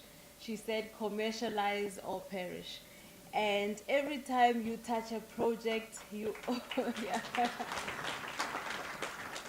And every time you touch a project, be it for a student, for yourself, you're already thinking of what life am I impacting? She was like, you have to make a solution for the communities. It's not just for the lab, it's not just for the publications. What lives are you changing in your surroundings? And she spoke so proudly. She also lived this commercialization. She didn't just teach it. we reconnected in 2019 when I was one of the organizers for a Women in Agriculture and 4IR event, and she came with her La Africa Soother, and she came there to meet the rural women who were into farming. And when she walked into the room, she spoke to them like she knew them. It's like, hello, Pella people, and it's like, what? You know, as if she's been with them. She engaged with people. She was relatable. She was that professor that, you know, we revered her, but we related with her so much. She restored our faith, as I said, with working with universities, technology transfer, and commercialization. One thing we know also about Prof is that you have to be ever ready. Like if Prof is planning an event or something and she thinks about you that day, you're going to speak. So, and she doesn't want to know, you know, what's going on. So this one time she had an event with the University of Venda, and I was at work. And she called me like literally 20 minutes before she went on stage. And she was like, hi, Kia, what are you doing? I was like, no, I'm just at work, you know, my day to day. She's like, okay, here's the link, tune in. And I was like, Prof, she's like, yeah, you have a story. You're a businesswoman. You have a story. I love your story. And I want you to talk to the younger generation and to encourage them. And that's the life and the legacy that she lives with us. You have a story, and you have to always tell your story.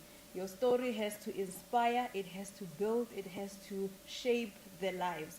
And you know, it's so sad for us because we wanted her to see us grow, I never knew that it is possible to carry both academia and entrepreneurship, because these are the two fields that are challenging on their own. But as my academic mentor and my business mentor, she taught us to carry that with so much grace. And in closing, I would like to close with a sermon from, no, I'm not going to preach it, from one of my favorite speakers, Dr. Cindy Trim. She spoke on the 2020 revolution, and she said that live as an individual and die as an institution. Prof Motaung was an institution.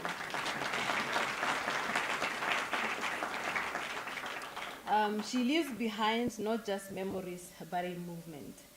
Not just students, but legacies. Not just projects, but pathways. She leaves behind a name that will live forever. In every innovation that she inspired, in our businesses, in every student she motivated, in every idea that she unlocked, in every life that she touched. Prof lived as an individual, but she truly died as an institution. And I want to say that if you had an idea, Prof had 120 ways to make it successful. So, thank you.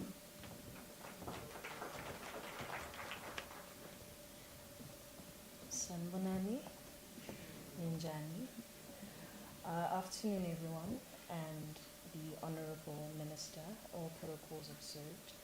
I am speaking on behalf of Ms. Tabi Lindaba, reason being she's still grappling with the loss of witnessing Prof's final moments.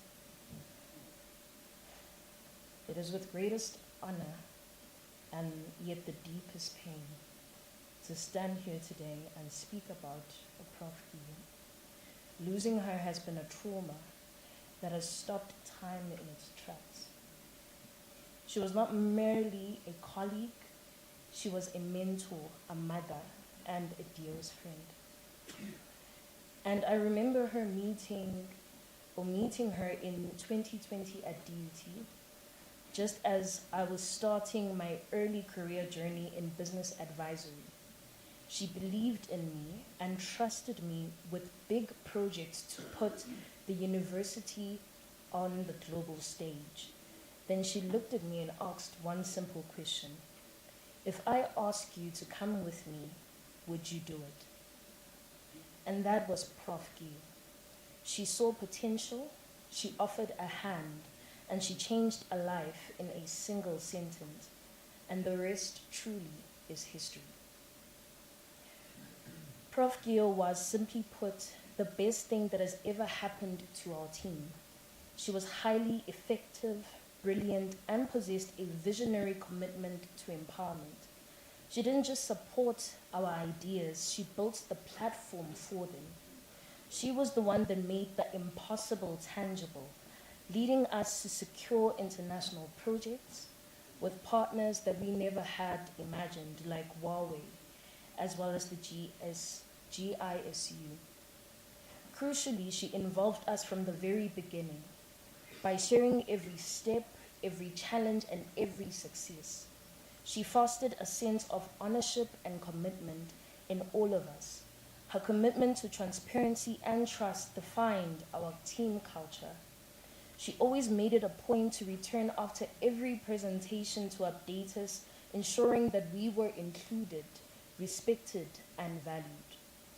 She enriched our entire approach through her dedication to design thinking and her tireless work mentoring entrepreneurs such as myself.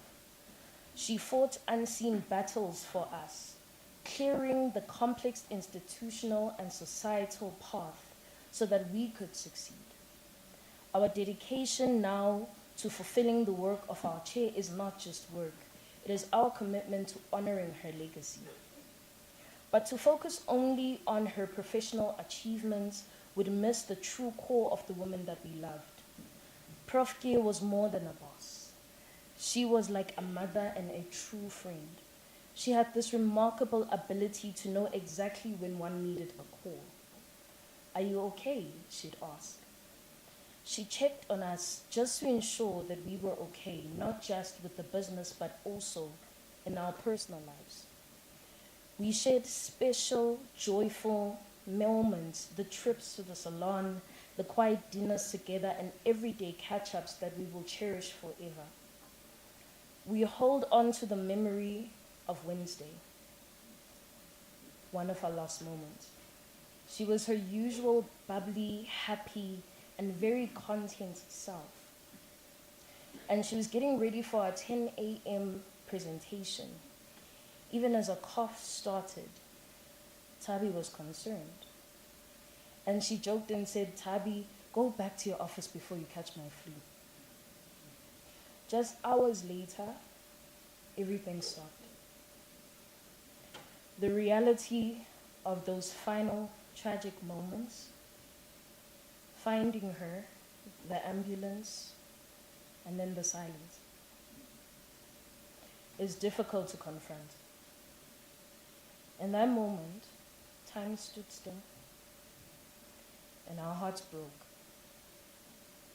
Mama, you were loved unconditionally. The suddenness of your departure is traumatic, but the years of the lights that you gave us were pure grace.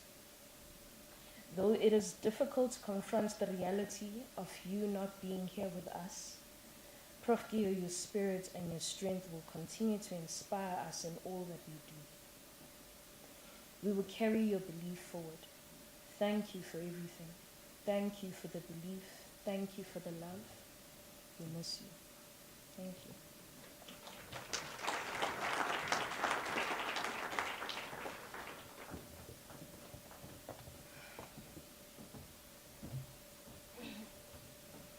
Greetings to the Honorable Minister, distinguished guests, family, friends, and colleagues. It is an honor to stand here as we celebrate the life of Prof Keo, a woman who made a lasting impact in my life. And as you've heard from other people, I first met Prof in 2016 when she supervised me for my master's. I remember when I first met her, I felt both safe and challenged to grow.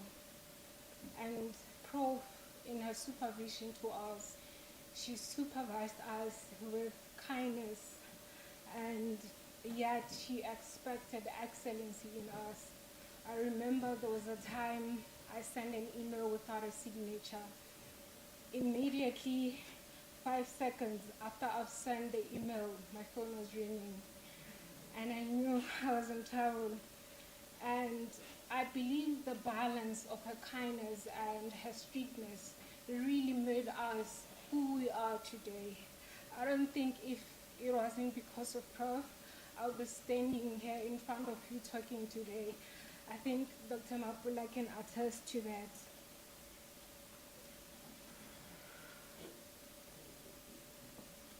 And one moment that really stood out to me, it was when I was experiencing contamination in the lab. I was so discouraged during that time, and I remember Prof came in, and I wish I could say it in her voice, but she said, "Are you okay? Please don't worry, just take a few days off to refresh and come back to the lab." Those simple words for me were weightier because she infused so much hope within me. Prof was like a mother to us. I felt the love of a mother with just those simple words. She cared so much for us. I remember sometimes during lunch she would come and ask, "Did you guys eat?" Sometimes when she came with her lunchbox, she would want to share with us. "Come, we were even known as Prof's kids. Come, my kids, come, let us eat. Did you have something to eat? Are you okay?" Prof cared for us in ways that I cannot even explain. And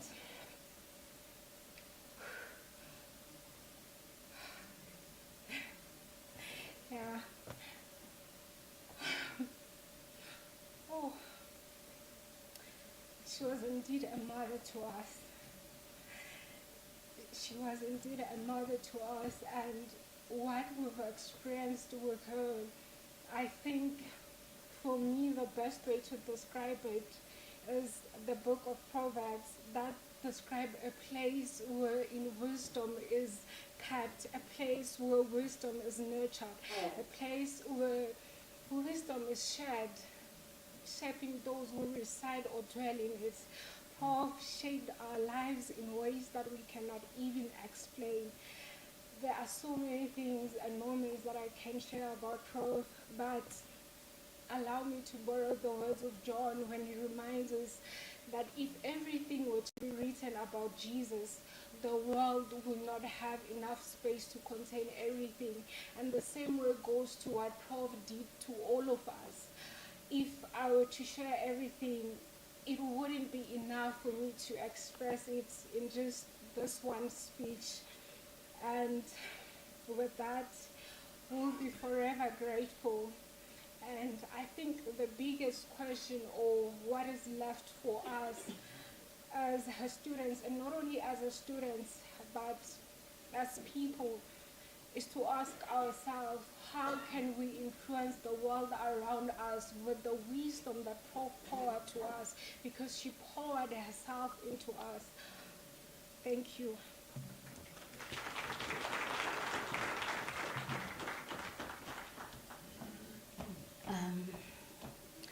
Ngisacela ukuthatha leli thuba ngibingelele igama lami ngokukhanya ngokaThembani.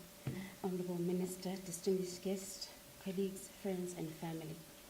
I first met Professor Motaung when I was a junior lecturer at 23 years old, and I had come in for a master's degree.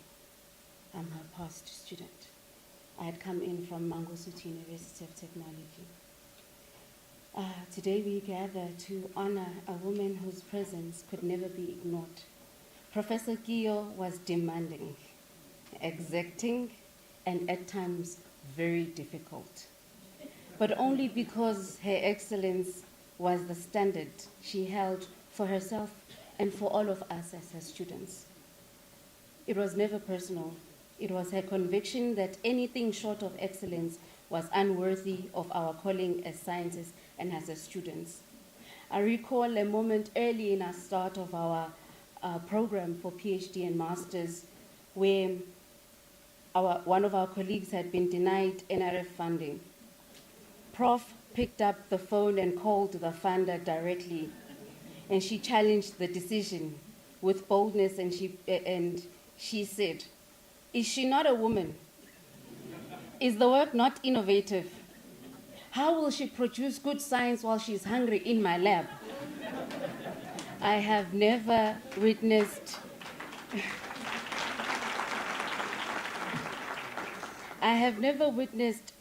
advocacy like that in my whole life, rejecting the rejection.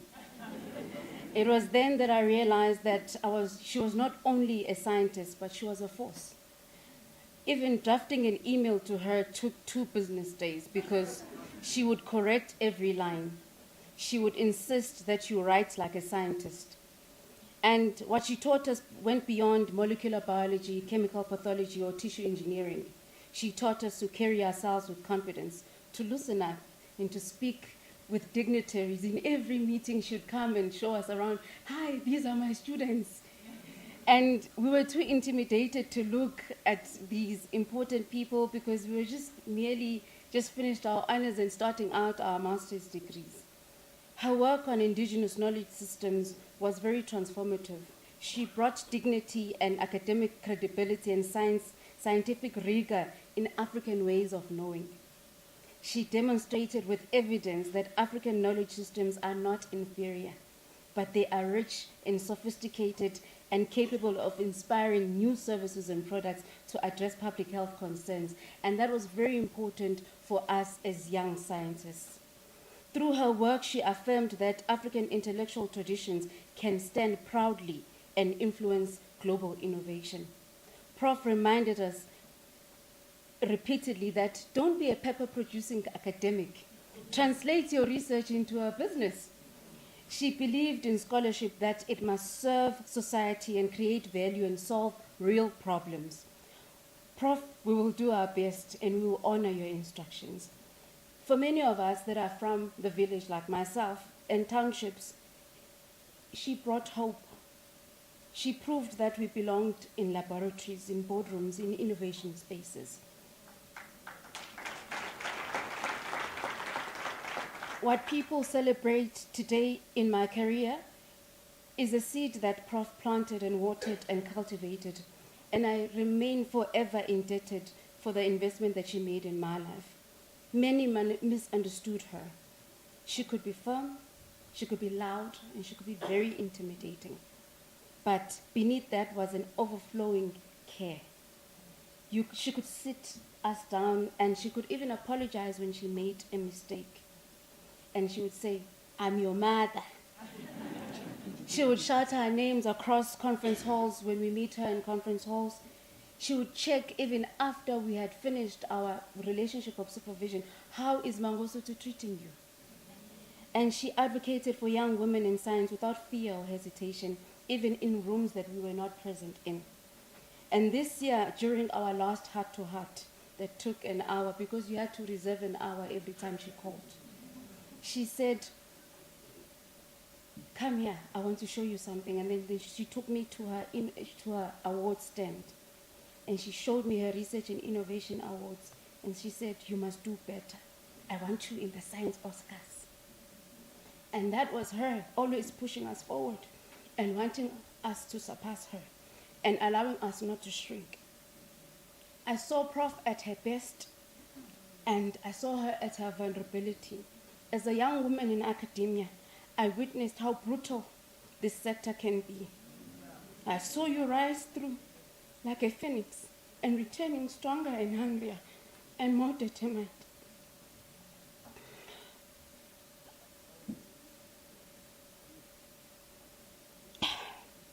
And when our personal lives were falling apart, you held us like a mother that you were.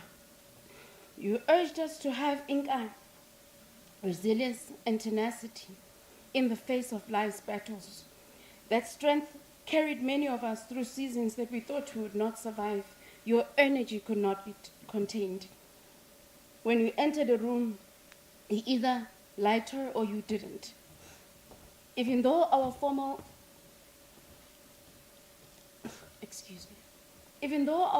supervisory relationship ended in 2018, she never checked. She never stopped checking on me. Even 6 years later, she wanted to know, to hear about my progress in science and my innovation.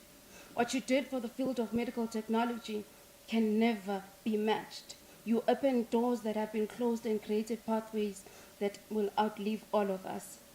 In losing Professor Motaung, our children have lost Ukoko Prof.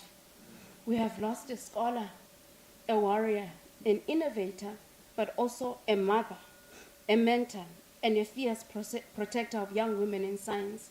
You live as bolder, braver, and more determined to stand for something, even if we stand alone. Thank you.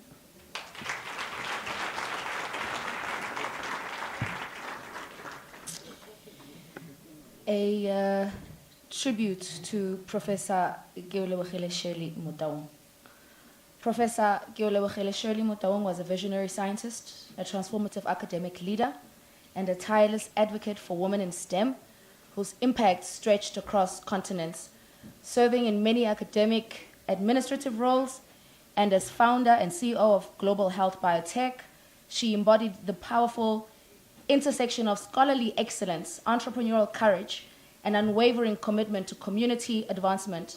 Her leadership extended far beyond institutional walls, influencing national research priorities through roles such as chairperson of the Gauteng Provincial Health Research Committee. I had the privilege of working closely with Prof Motaung as co-chair of the HBCU HDI Women in STEM Conference, a collaboration that would not only deepen our shared commitment to advancing women in STEM, but also forge a partnership grounded in mutual respect, purpose, and vision. Together, we built a platform where women from historically disadvantaged institutions in South Africa and historically black colleges and universities, HBCUs, in the United States could gather to exchange ideas, confront shared challenges, and celebrate their remarkable achievements. Her leadership was instrumental in shaping the conference into a transformative space where international collaboration flourished and a new generation of women scholars found their voice. Prof Motaung's contributions were notable, not only for their academic rigor, but also for their deeply human-centered focus. She understood that representation is a catalyst for possibility, that young women could not aspire to what they could not see. Time and again, she used her influence to create visibility for women innovators, particularly in biotechnology, entrepreneurship, and translational research. Her participation in the conference's innovation panels inspired countless students and faculty, demonstrating how scientific discovery can evolve into commercially viable products that improve lives. In every role she held, scientist, administrator, entrepreneur, mentor, Prof Motaung exemplified excellence. She championed research that addressed real-world problems, advocated fiercely for women's advancement, and cultivated partnerships that bridged nations. Her presence at the conferences in 2015, 2017, and 2019 ignited energy, optimism, and courage. She brought authenticity and insight to every conversation, and she never hesitated to open doors for others. Her legacy is profound. The community of scholars she helped build, African American and Black South African women in STEM who continue to stay connected, continue to collaborate, and uplift one another, as a testament to her vision and her generosity of spirit. The pathways she carved for future researchers, innovators, and leaders will endure for generations. To have worked alongside Professor Motaung was an honor. To have learned from her was a gift. Her brilliance, her compassion, and her unrelenting dedication to empowering women in STEM will continue to inspire us as we carry her mission forward. May her legacy continue to light the way for all who follow. With sincere condolences, Sonia T. Smith, PhD, Executive Director, Research Institute for Tactical and Net Autonomy, Professor, Department of Mechanical Engineering, Howard University, Washington, D.C.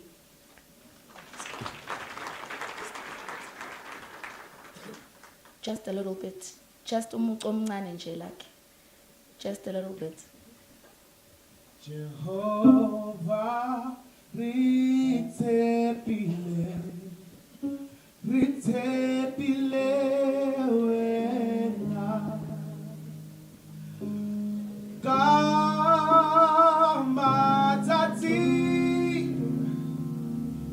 limatati oh Jehovah ritepile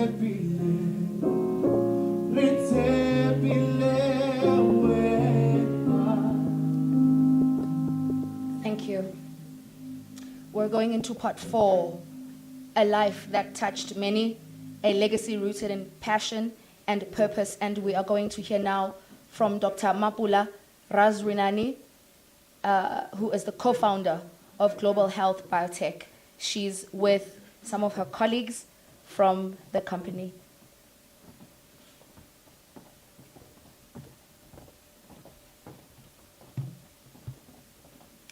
Ladies and gentlemen, esteemed guests, Motaung family, and our Honorable Minister, Dimasiari, Shalom. I have prepared a speech, and I hope I will deliver it the way I have prepared. Today as Global Health Biotech, we are gathered with hearts that are heavy, yet filled with immense gratitude for the life, the light that Prof Motaung has lived. So, Prof Motaung, to me, she's both a business partner, a supervisor, a mentor. She's everything. Like, to stand here, I'm shivering. I don't know what to say, but I have to talk about the legacy of Global Health Biotech. Last night, I asked Prof Motaung's younger sister that tell me where Prof started her primary school. And she did tell me that Prof journey in academic brilliance started at Nkaung Krugersdorp Primary School. And she went to, she gave me 2 different high schools. I was so shocked. I was like, she said, no, let me confirm. I will come back to you. So she gave me, at first she gave me Midlands High School, and then she come back and she gave me Nkakane High School. And then I think when she got to varsity, you have heard about that from Prof Mogalaka. She has she has explained the journey on her academic brilliance.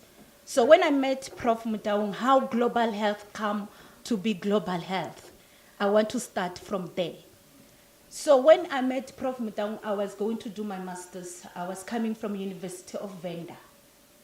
I had a proposal already at hand.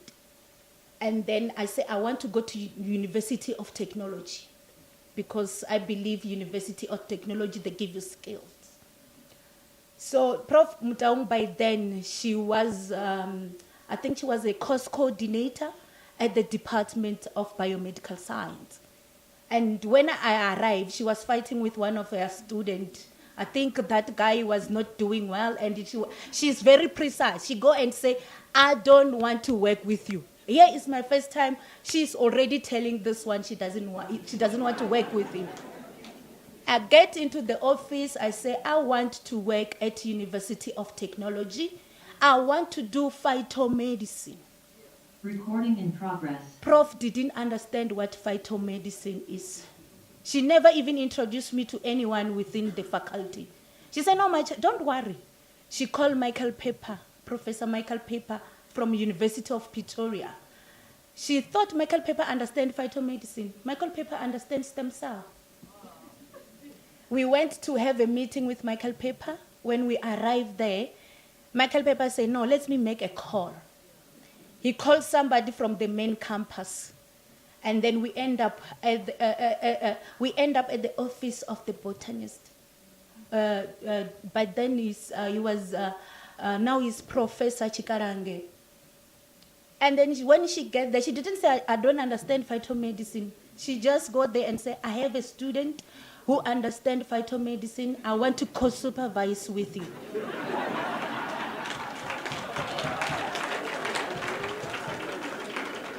I train Prof Motaung the journey of phytomedicine while she's training me tissue engineering and regenerative medicine.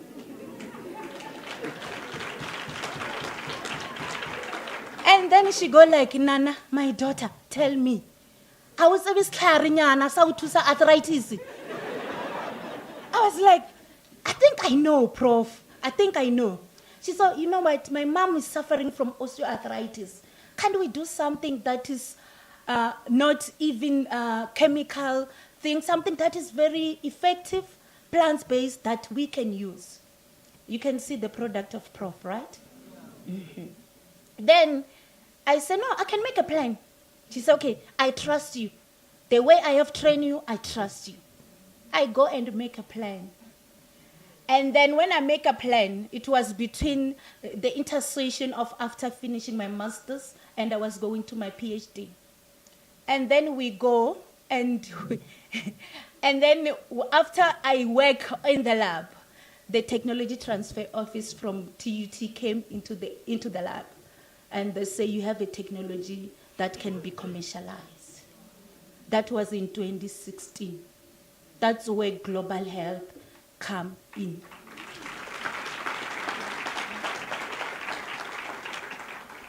So in 2016, when TT office says we need to patent the technology, she called me and said, Mapula, you know we work in a group, and we were the first student that she supervised, not co-supervised, supervised to graduate. And then she said, we work in a group. This patent is not mine, it's ours. And that's when I didn't even understand what patent is, but I was part of the patent anyway.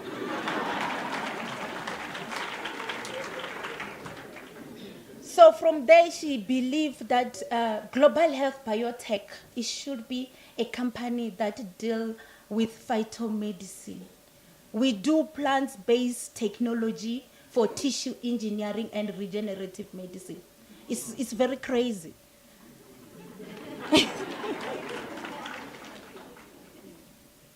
As a scientist, Prof Motaung made seminal contribution in stem cells, tissue engineering, and regenerative medicine. So you have heard a lot about her work. Even if you Google, you will learn a lot about it. Through our shared vision and mission with Prof Motaung, we developed a product. And this global health, it was not just, me and Prof, we didn't know how to even name La Africa Sutha. We were scientists, remember? And then she go like, don't worry, we've got Matabo. That's her daughter. She said, Matabo will know these things. She's good. She's a journalist. She must know. She must come with a name. And you can't say no.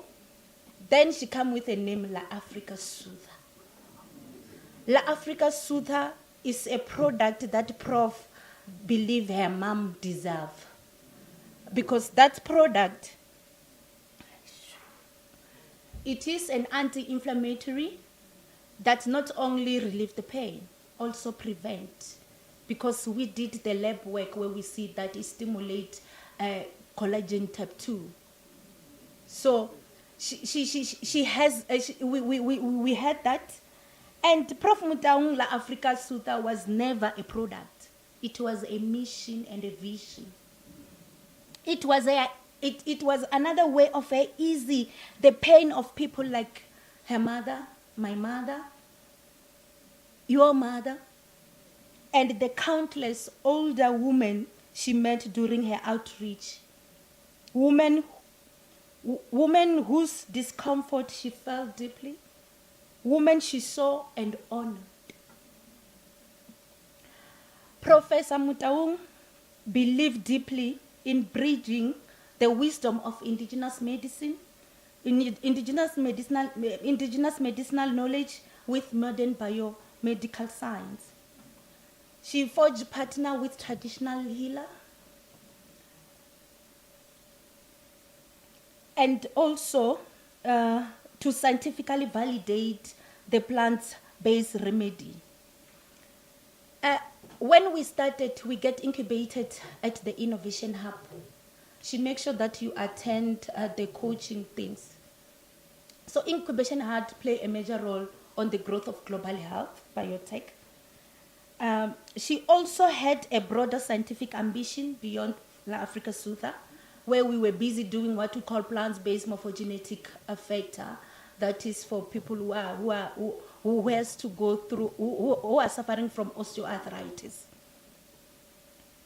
Okay, they tell me time. I don't know why I have time, because global health is a legacy.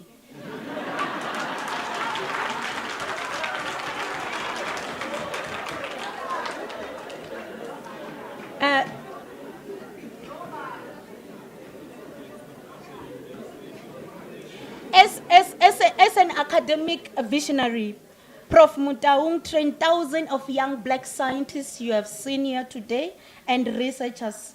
Like what our Honorable Minister Blade says before, she contributes directly to our national development goals of job creation for young people and the production of black female graduates in STEM. This is true. But for those of us who work with her, it went even deeper. She did not simply teach science. She ignited confidence. You can see the confidence I have. She culture identity. She shaped destiny. You can see the destiny already. As she insisted that young women especially must claim their place in the laboratory, in the boardroom, and in the market where Africa science became Africa enterprise. Prof Motaung believed passionately that research should not die in academic journal. You have heard a lot about it. She believed that science must walk, must breathe, must serve community. All of this was done through her award testimony, her award testifying to this courage. When she won the Motsepe Foundation Shining Light Award for Science and Technology in 2020, when she received the Research for Innovation Award from National Science Technology Forum, when she received the Most Innovative Woman of the Year at the Gauteng Women of Excellence Award. This was not just accolade. They acknowledged her, insisting that South Africa research could become South Africa industry. She often said, Prof Motaung always says something. If you hear all the speakers here, they will quote what she always said. She said that if we don't commercialize our science, we are denying our community the solution they desperately need.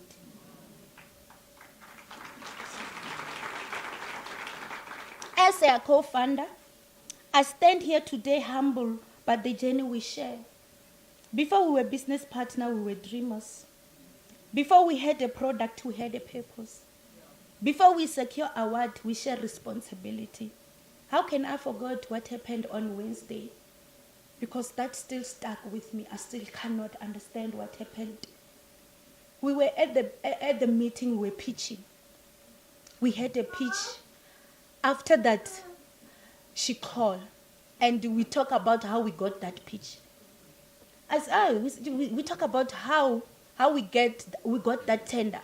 We were busy talking about the tender, that we got the tender. She was like, hey, maps, we got it. You see, they didn't even have a question. They only want clarity. I remember when we got, we are funded by South African Medical Research Council. And then they said they have another grant that assists on technical support. We apply for that grant. They say, since we supported you, you qualify to apply for the grant. We apply for that grant. Boom, they didn't give us feedback. No, we can't. You know, Prof, conflict of interest. You are in the tier board. We sit down, we call. She called, she said, "Mabla, batla re bona." I have been appointed at tier in August, and this application went through in March.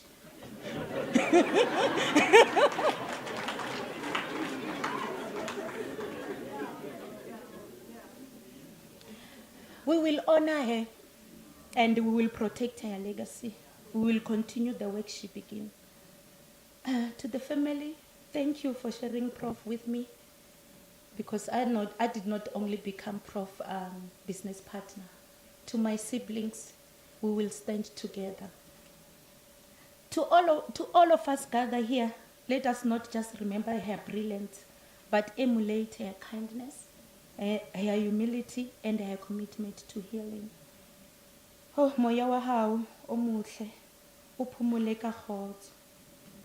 Re itlama ho tshela pelo o sebeletsa batho ba rona ka seriti. Robala ka kgoso mmaka. Re a leboha. Shalom.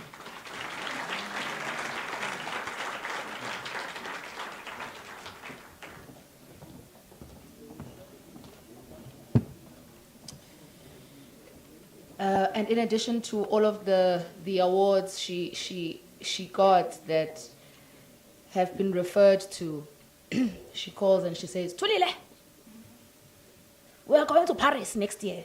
We're going to fetch the L'Oreal Paris Award." And I said, "Siyaya sisi, siyaya silapho." It's very difficult in our industry, Minister, to be heard. Prof appreciated a lot that you heard her. She appreciated that a lot because it is difficult to find individuals who can understand and can give you the time. She was quite appreciative of that, and I do want to let you know as you come forward to give us your tribute. So, ladies and gentlemen, Professor Bongegosi Blade Nzimande. Thank you.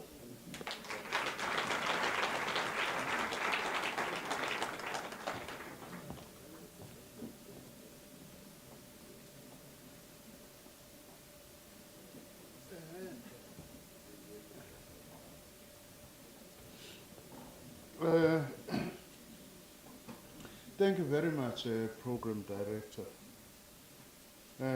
Let me start by greeting the Motaung family. Nesho, Salumde, Maramtaung, my special advisor, Ongaban Mandela. I think Utiji sent him somewhere else. He would have liked to be here. Chairperson of the tier board, Mr. Kiefa, the CEO of the NRF, Professor Nelomondo, Dr. Judy Dlamini, Chancellor Yosevitz. Let me acknowledge there is many of you who come occupy very senior positions in our institutions. Let me recognize you collectively. All of you who come from our national science and academic institutions, representative of national and international partner institutions, colleagues from Global Health Biotech, and thanks for your lovely story. The friends and colleagues of Professor Motaung, and colleagues and partners who are joining remotely from various parts of our country and the world, fellow South Africans. Today, we gather as a country to pay tribute to one of our nation's most decorated and internationally recognized black female scientists. A pioneer and innovator, a mentor who never allowed any obstacle to stop her from pursuing her most cherished dreams. Can you imagine if we can get the majority of South Africans to be solution-oriented in their lives, not to be problem-oriented?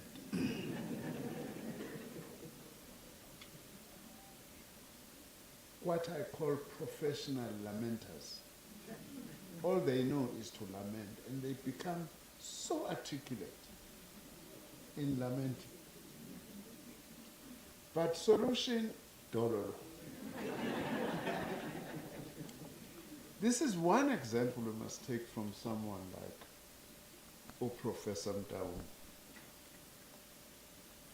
Even though at the same time she had risen to the highest levels possible and had earned a variety of national and international honors, she made time to mentor thousands of young black and female scientists and entrepreneurs, as you have seen for yourselves here today. We will honor her, and we should honor her forever for that. The scope and totality of her life, they teach us a number of invaluable lessons. And the first lesson we learn from her is the need for our scientists and researchers to always remember the question, what problem does my knowledge seek to solve? I don't have to go into detail because we've just had wonderful examples of that. One of the reasons why Professor Motaung established a company, Global Health Biotech, was to address the problem of unemployed graduates to begin with. For this reason, she decided to make her own PhD students shareholders in her company, and she did not just identify the problem or lament about it, she ventured to find a solution. These are examples for all of us to be the example of being solution-oriented. If in your life you enjoy lamenting and complaining, and you are here, stop it today in honor of Professor Motaung.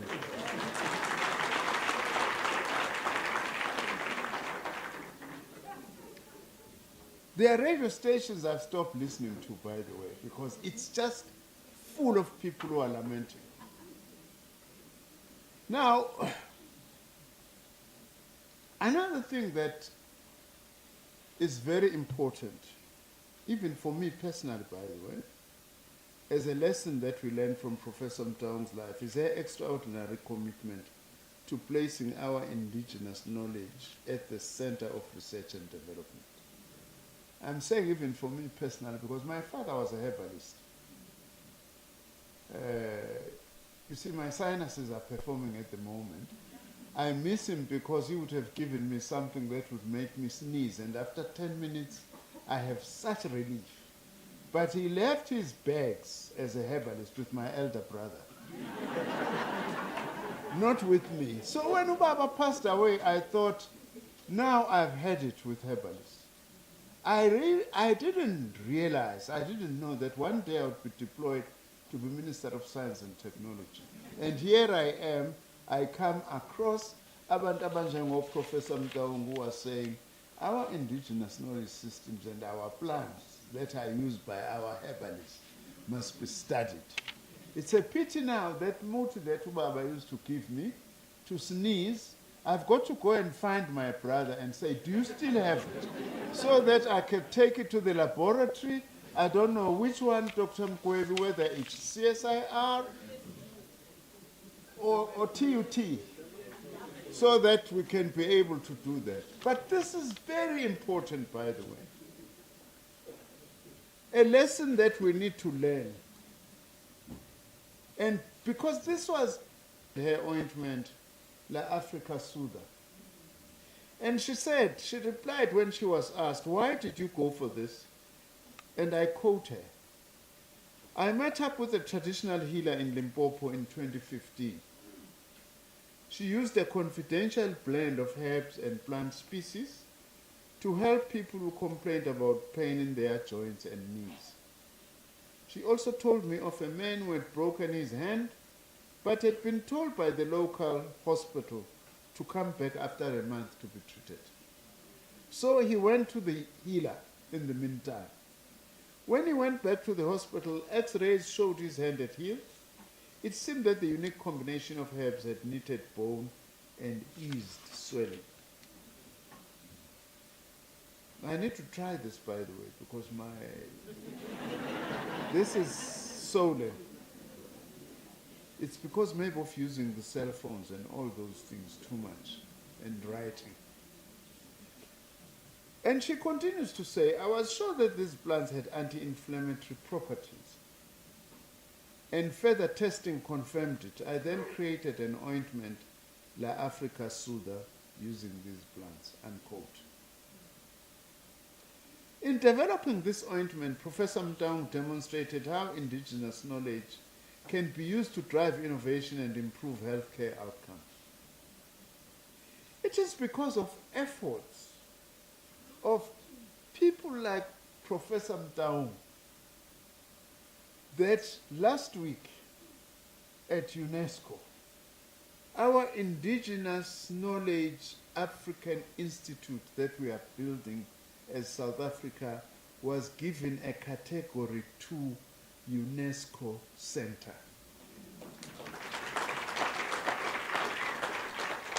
Which means we are the lead institution now in the rest of the world in terms of indigenous knowledge systems everywhere. I feel sad because I'm sure this was one of her dreams. That today she is no longer going to be able to participate in this. But what suits me is that this is part of a legacy of people like herself. Now, this center that we are building for indigenous knowledge systems will focus on critical areas such as healthcare and wellness, climate change, resilience, and environmental sustainability.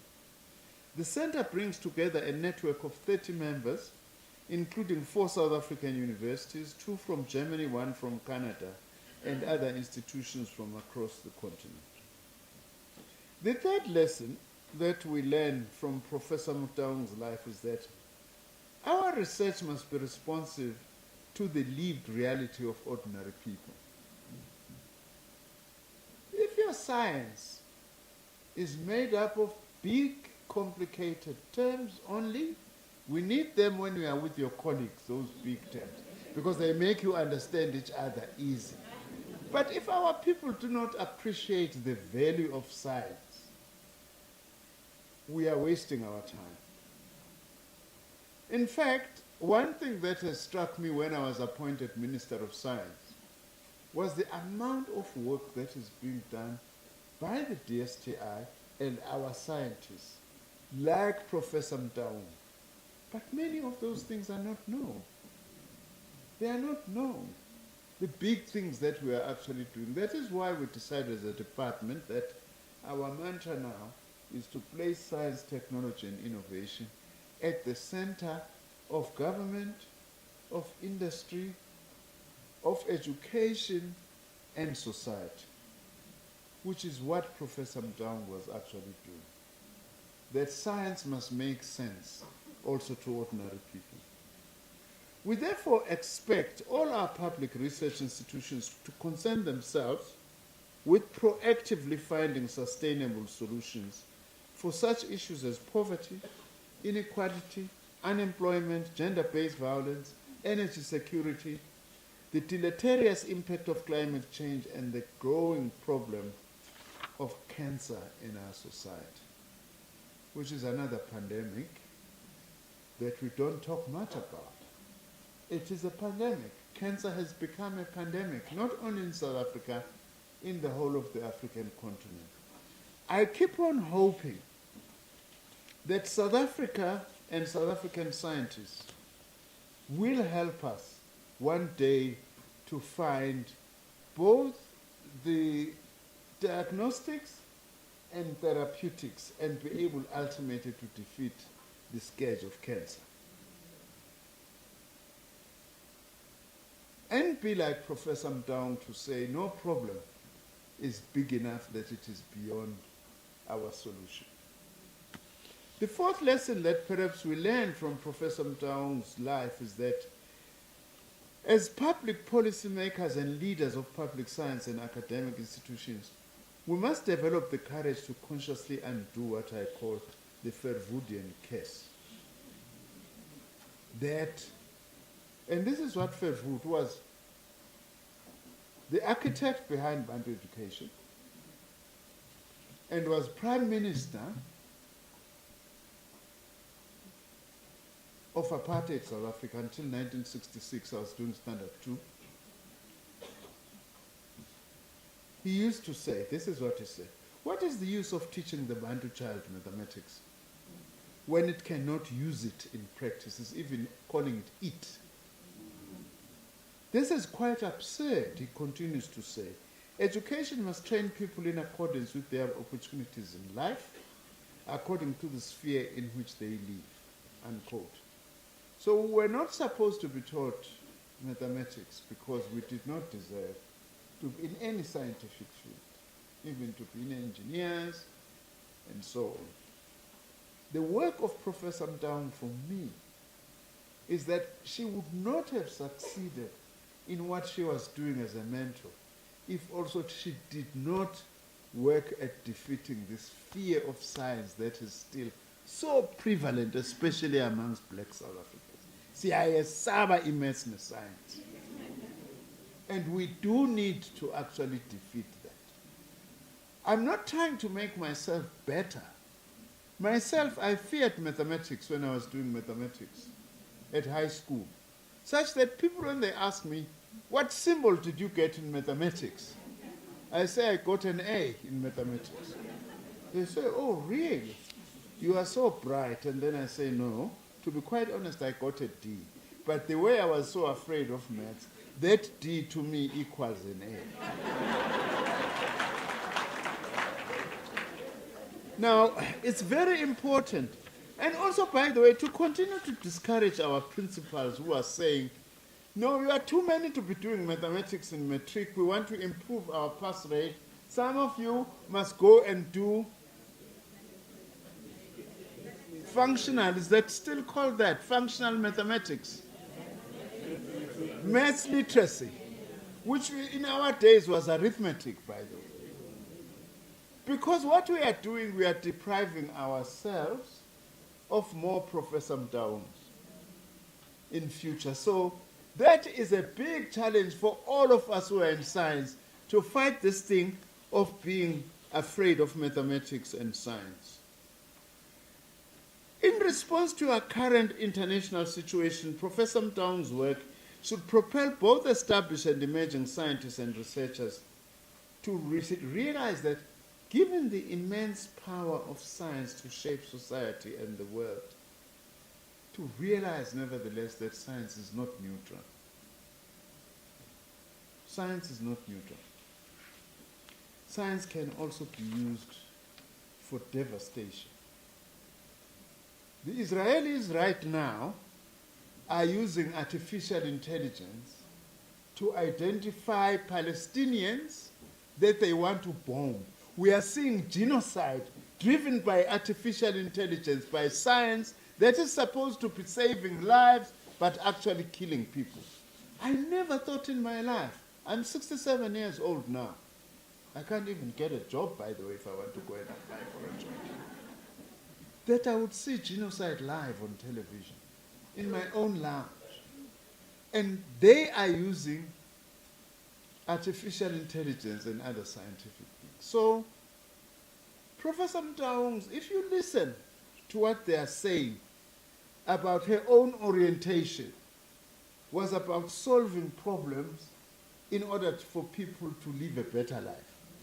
In other words, what we need is to advance science for social justice, for development, for redressing all the ills and evils that we have. Look at this contribution. The women that young women that she's producing. Some people, by the way, when we talk about affirmative action, women empowerment, they say we are talking politics. such lies. That's why some of them go to President of the United States, Donald Trump, and say that Afrikaners are being killed in South Africa. Because that's simply just not true.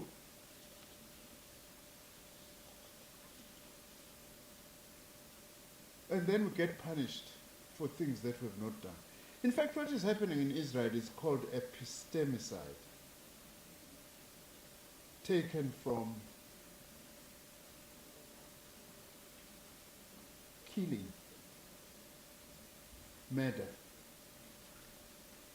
Look at the product. Now, those who are saying we are talking politics. Because it was political decisions that deprived black people and women in this country over centuries. And we can only correct those things if we create politically a climate for Professor Motaung to be able to produce these young black scientists. Without that intervention from 1994, I can tell you now, we would not be seeing all of this. That's a fact. So it's not politics.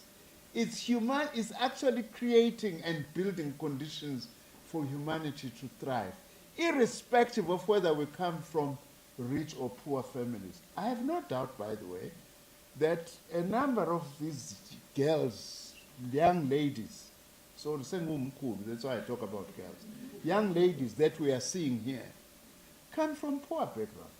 And some of them, I'm sure they are here because of NSFAS. They couldn't have coped if there wasn't something, an affirmative action measure that we need as a country. So that is why contributions like Professor Motaung's are of huge historical significance in taking our country forward. I'm in politics, but one thing I don't like is that you go to every township, I'm being self-critical, every hospital, every clinic, every school is named after political leaders. As if there was no matron in that community who was actually looking after newly born babies. I was born at home, not in a hospital. My mom got taken to the hospital when I was already crying when I was there. And there was a matron in Pietermaritzburg at Itindale Hospital who was well known, could count all the kids, but not a single thing is actually named after those people. Because sometimes as politicians we think we are the only ones who are special. We can't be special without the people. That is why my DJ is not here, but Ngaba is my special advisor, and Derek is our science expert. Please, I request this as I end. Tell my DG that we must find a program in our department that we must name after Professor Keo Motaung.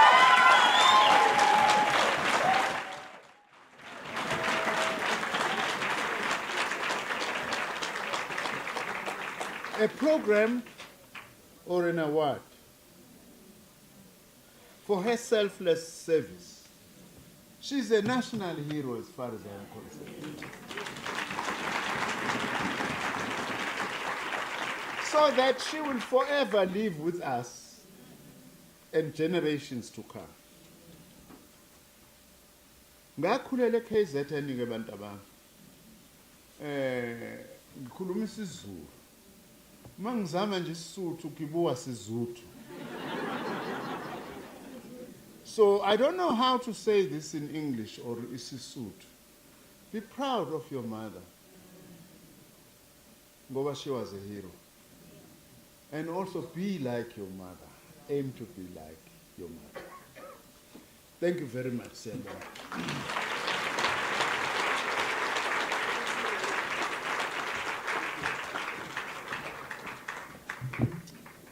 Thank you, Minister Nzimande. I believe we have a video that is a memorial video that is going to be played. IT, I think you can play the video.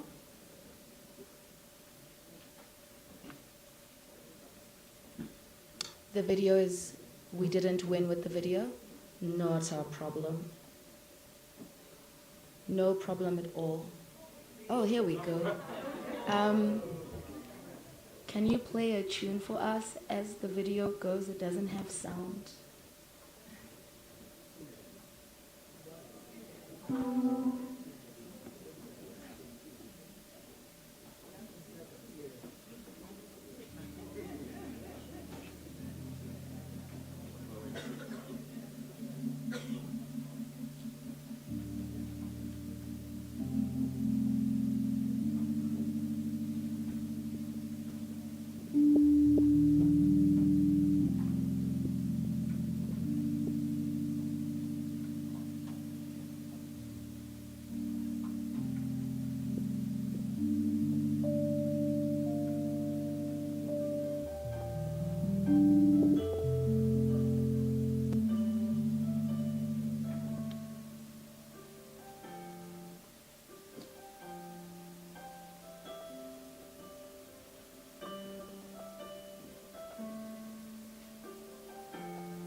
Didn't know today would be your last, that I'd have to say goodbye to you so fast. I'm so numb I can't feel anymore. I'm praying you just walk back through that door and tell me that I was only dreaming. You're not really gone as long as I believe. There will be another angel around the throne tonight. Your love lives on inside of me, and I will hold on tight. It's not my place to question, only God knows why. How do you start? Why did I start? I'm going to be honest. The reason why I started to be an entrepreneur is because I don't want to be micromanaged in academia. With a micromanagement. You have an assistant here, and there is a team there, and you constantly assist him. And I was getting tired of being assisted.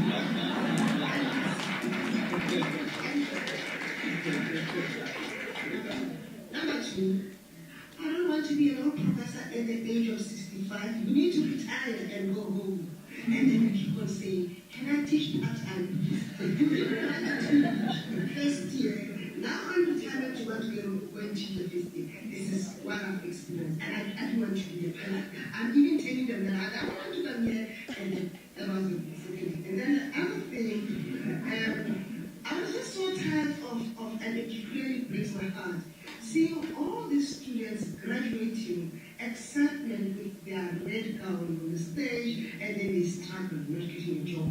And all the students that I have supervised, they are entrepreneurs. Some of them are the ideal teach. That was one of the reasons why I trained them to become them, so that they don't have to go and look for a job. And then the other thing that I also started is when I wanted things to work for myself, is when our university introduced a spin-off policy. And I don't like to read policies, but that one, I read it because I knew exactly I'm taking this to, for me to benefit, because I knew that I want to start a company and then I'm going to use that as a spin-off. And on the other hand, it's just to show the students, some of them they might be here, that whenever you do research, make sure that you're going to turn that scientific research or that idea into a commercial asset. And I have done it. I had a dream, like Martin Luther King. I had a dream that one day I'm going to have this. And I had that one day I'll have a company, global health, and there is a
ladies and gentlemen, my time's almost over here.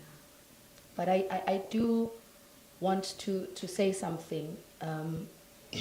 Dr. Judy Dlamini, Prof had a very youthful spirit. She was very youthful. You know, when you give someone, a child, something, they get excited. It doesn't matter how many times you give them that thing, they get excited every time. Prof got excited every time. She called and she said, "Hey, Tulile, I went to this restaurant there by Sentin. Dr. Judy, we must go." But I want to say the gift you gave her is that one of relinquishing her from the wings that were continuously clipped. When she says she was tired of being micromanaged, she really means it. Her wings were clipped. She could have gone so much further, so much quicker, if her wings were not clipped.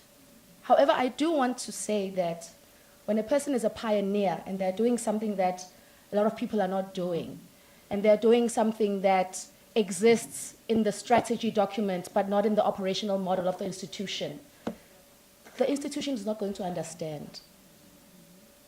And thank you so much for putting money behind that, for her to be able to exercise and build her visions, which exist. Prof wrote her visions. They are on paper. So we cannot say tomorrow that they were not realized because Prof is no more. They are written. They are documented. The strategy you wanted, it's there. It is up to now whoever makes the decisions to ensure that those strategies are supported and we move forward and build entrepreneurs in this country.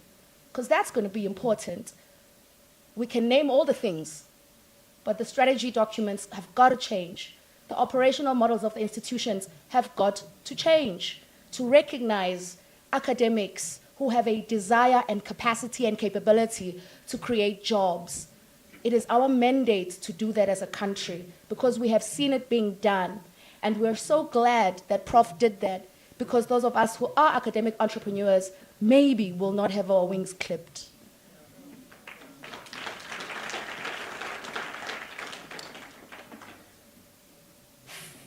A family's love, loss, and celebration. I would like Dr. Ofense Moroeng as well as Me Janet Ngwane to come together.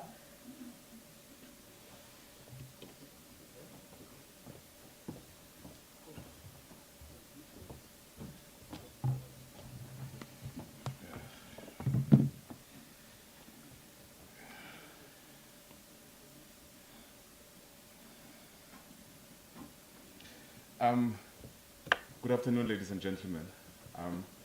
You know, everybody describes my aunt in exactly the same way. And she was exactly that way to us. Dumelang Baholo, Honorable Minister Nzimande, ladies and gentlemen, Molweni, Sanebonani, Machironi, good afternoon. And given that my aunt was an international woman, Nimen Hao in Chinese, Salimat Siang in Indonesian, and Kalimera in Greek.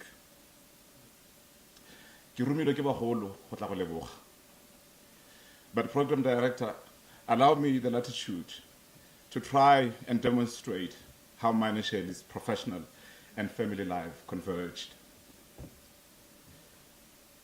I have the great honor of extending the heartfelt gratitude of the families, the Motaung and the Molefe families, to each and everyone for celebrating Professor Motaung in this way. I must admit, this is probably the first time that I have ever referred to her like that. I, of course, knew that she was Professor Keo Motaung.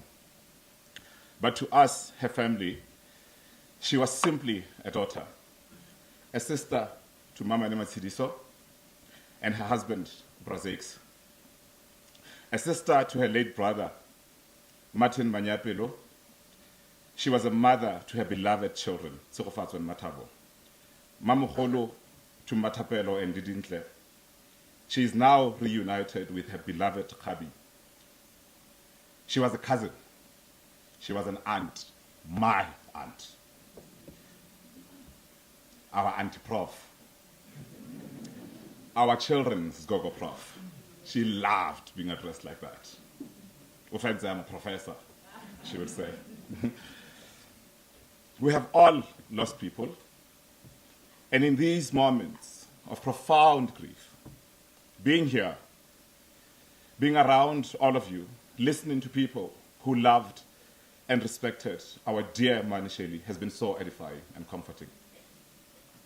It is comforting to hear how much she was loved and respected by people she spoke of so often, and she spoke of so fondly. I would like to express our heartfelt gratitude.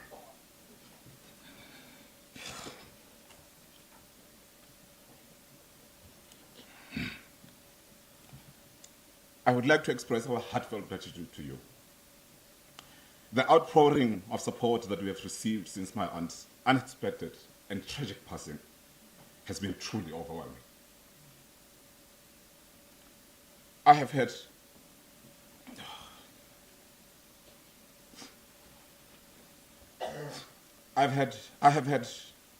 to forget my own grief, to comfort the many people who have called since the news broke.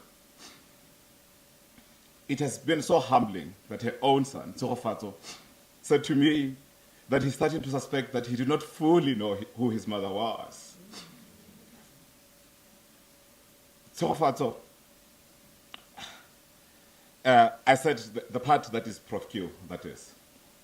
I reminded him that a person can be many things to different people, and that although she and I would often have conversations about work, we made sure that there was never a professor or a doctor in that conversation, just an aunt and her nephew. Some time back, she called. When she called, my wife knew this was going to be a while, so she went about her own thing. Manisheli has called, Offense is talking to Manisheli, and that was it. She called every day. Having listened to some of the people that have come to speak here, I wondered how he managed to fit all of us into that.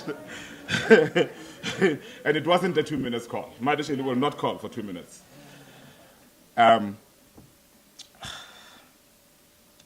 She called and asked how I would feel about her potentially joining the place where I work, my employer. I hesitated for a minute. And then I said, that's fine, on condition that we do not know each other when we are there. I said, Manisheli, I'm a serious doctor when I'm there. Don't be calling me Offense my boy in front of my students. She said, think about it. We could drive together to work. I interjected, and she said we could drive together to work because the place where I work, her house, she'd have to drive past my house to get there. So that was where that came from. I quickly interjected and said, this is exactly why I hesitated. I will not be driving to work with my aunt like I'm still at school. She burst out laughing. Ladies and gentlemen, Manisheli lived her work, truly. I would tell her about a postgraduate research project that I was supervising at work. And I'm a coal geologist, nothing to do with what Manisheli does. And her response would be, Offense, we must commercialize. Pella, your aunt is an entrepreneur. And she said this to my cousins, she said this to my wife. Let's commercialize. You tell her about work, let's commercialize. My response would be, Manisheli, this is so fundamental. And of course, she would respond, you are just like the rest of them. You guys do not know commercialization.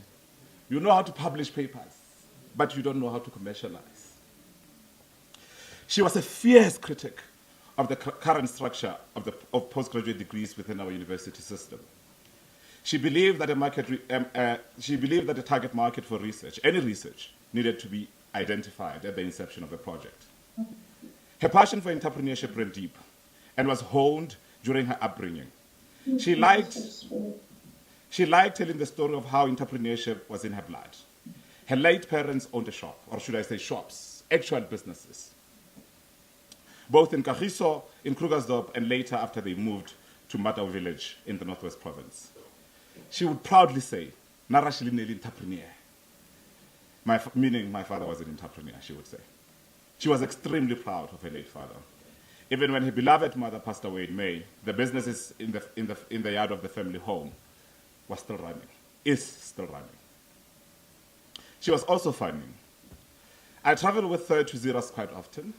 One time, I picked her up from her daughter Matabo's place, and we drove together. She was always there for family, for things like that. Funerals, all of those things. She would always be there. Whether she lived in the US, here in Pretoria, in Durban, or in the short time that she lived in Gqeberha. I picked her up with my sister, and on the way we stopped at a shop in Harties to get some supplies. As we left the shops, I made a wrong turn, and instead of going on the M4 highway towards Rustenburg, I ended up on what is essentially that road that runs parallel to the N4 highway towards Moinoi. She was sitting at her back. She liked that. She very much liked that, being driven, working on her computer. After a good 20 minutes of this uncomfortable drive, uncomfortable because of the condition of the road, but also because there was an awkward silence in the car, she finally looked up and said,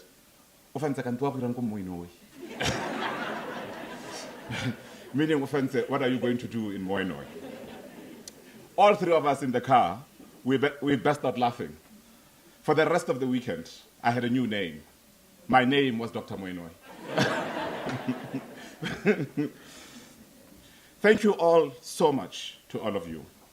I would be remiss if I did not mention that the position that Manisheli held at the time of her passing, the Female Academic Leaders Fellowship, Financial Research and Entrepreneurship Foundation, Nelson Mandela University Research Chair in Entrepreneurship and Financial Inclusion, that's a mouthful, was her dream job. She would have preferred for it to have been a TUT so that she could live at the house she was building and be closer to her children and family. Nonetheless, she was grateful. Thank you to FALF, thank you to FREV, to NMU for making her dream a reality.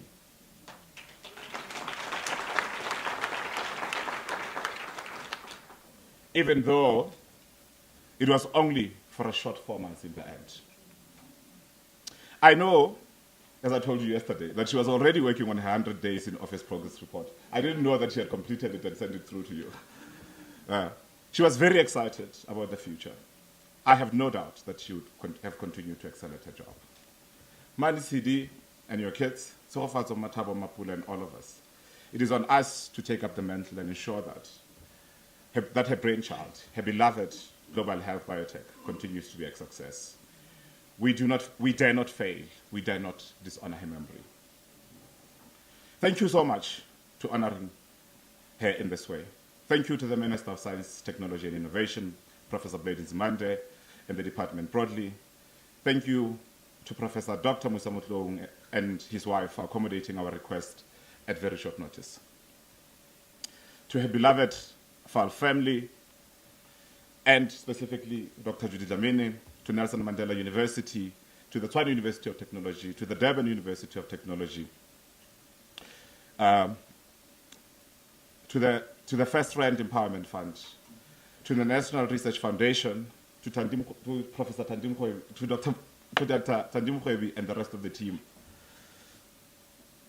to the Technology Innovation Agency, Walter Sisulu University, thank you, thank you, thank you.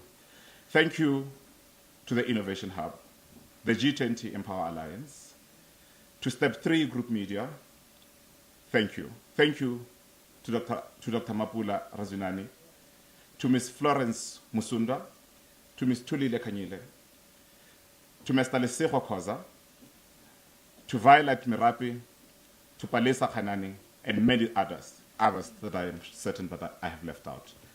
Thank you so much, as she would say in her voice.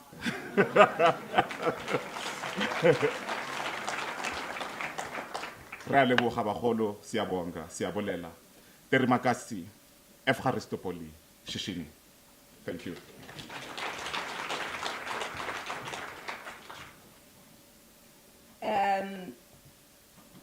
All protocols observed. Minister, I don't know if you understand Setswana. Ka Setswana ra re sekanyana se merwalo o thata. Meaning, when you looked at her, she was so small. You wouldn't expect what you've heard here about her, but she made it. And we thank you all for all of that because you contributed to her life. Re a leboga. I'm not here to say any more thing, but I would have done injustice to myself if I cannot share only 2 jokes, Lelona. Shady is my cousin. So we grew up together with Shady, and we had very, very strict parents. So, ke tla be ke na le Shady, ke re Shady, a re fokotse man, don't do it too much. Our parents would be very, very unpleasant, you know, not impressed with us. So it would be very unpleasant for them to know exactly what we are doing.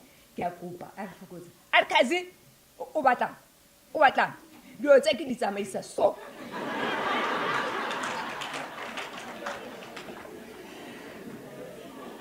A re checka dibuka tsaka, checka my social life, di tsamaya so.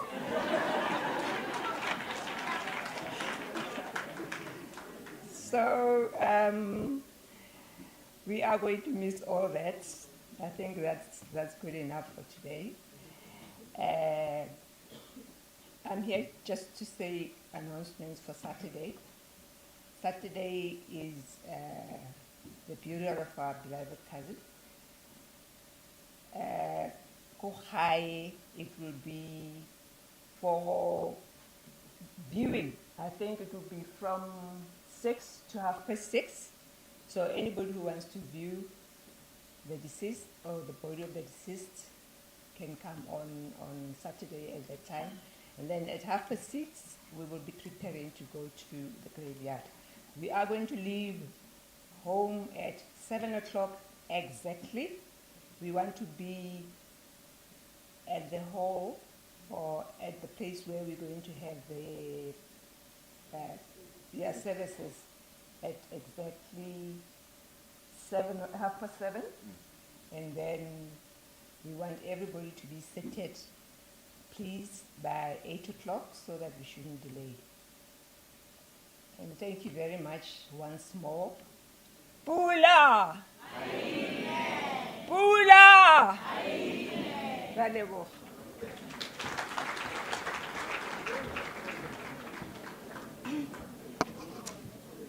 Ladies and gentlemen, as Ofenze goes to his seat, I do want to say that this week he just got the news that his very first PhD student is going to be graduating. Can we please give Ofenze a nice big round of applause?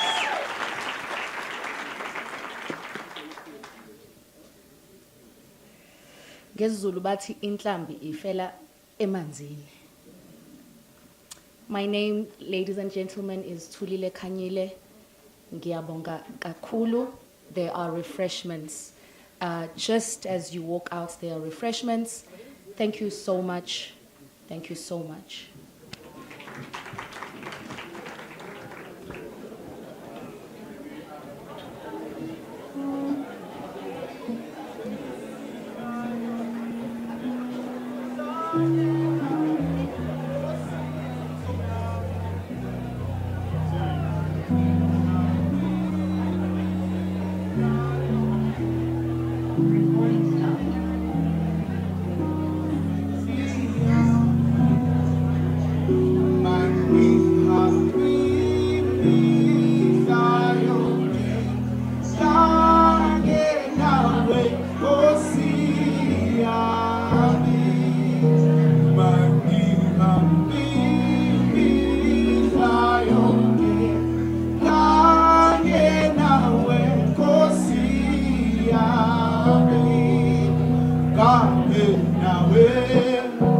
Go see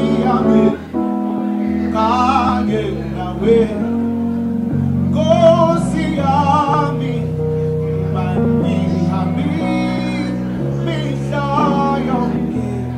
Kanye nawe Nkosi yami, kanye nawe Nkosi yami, kanye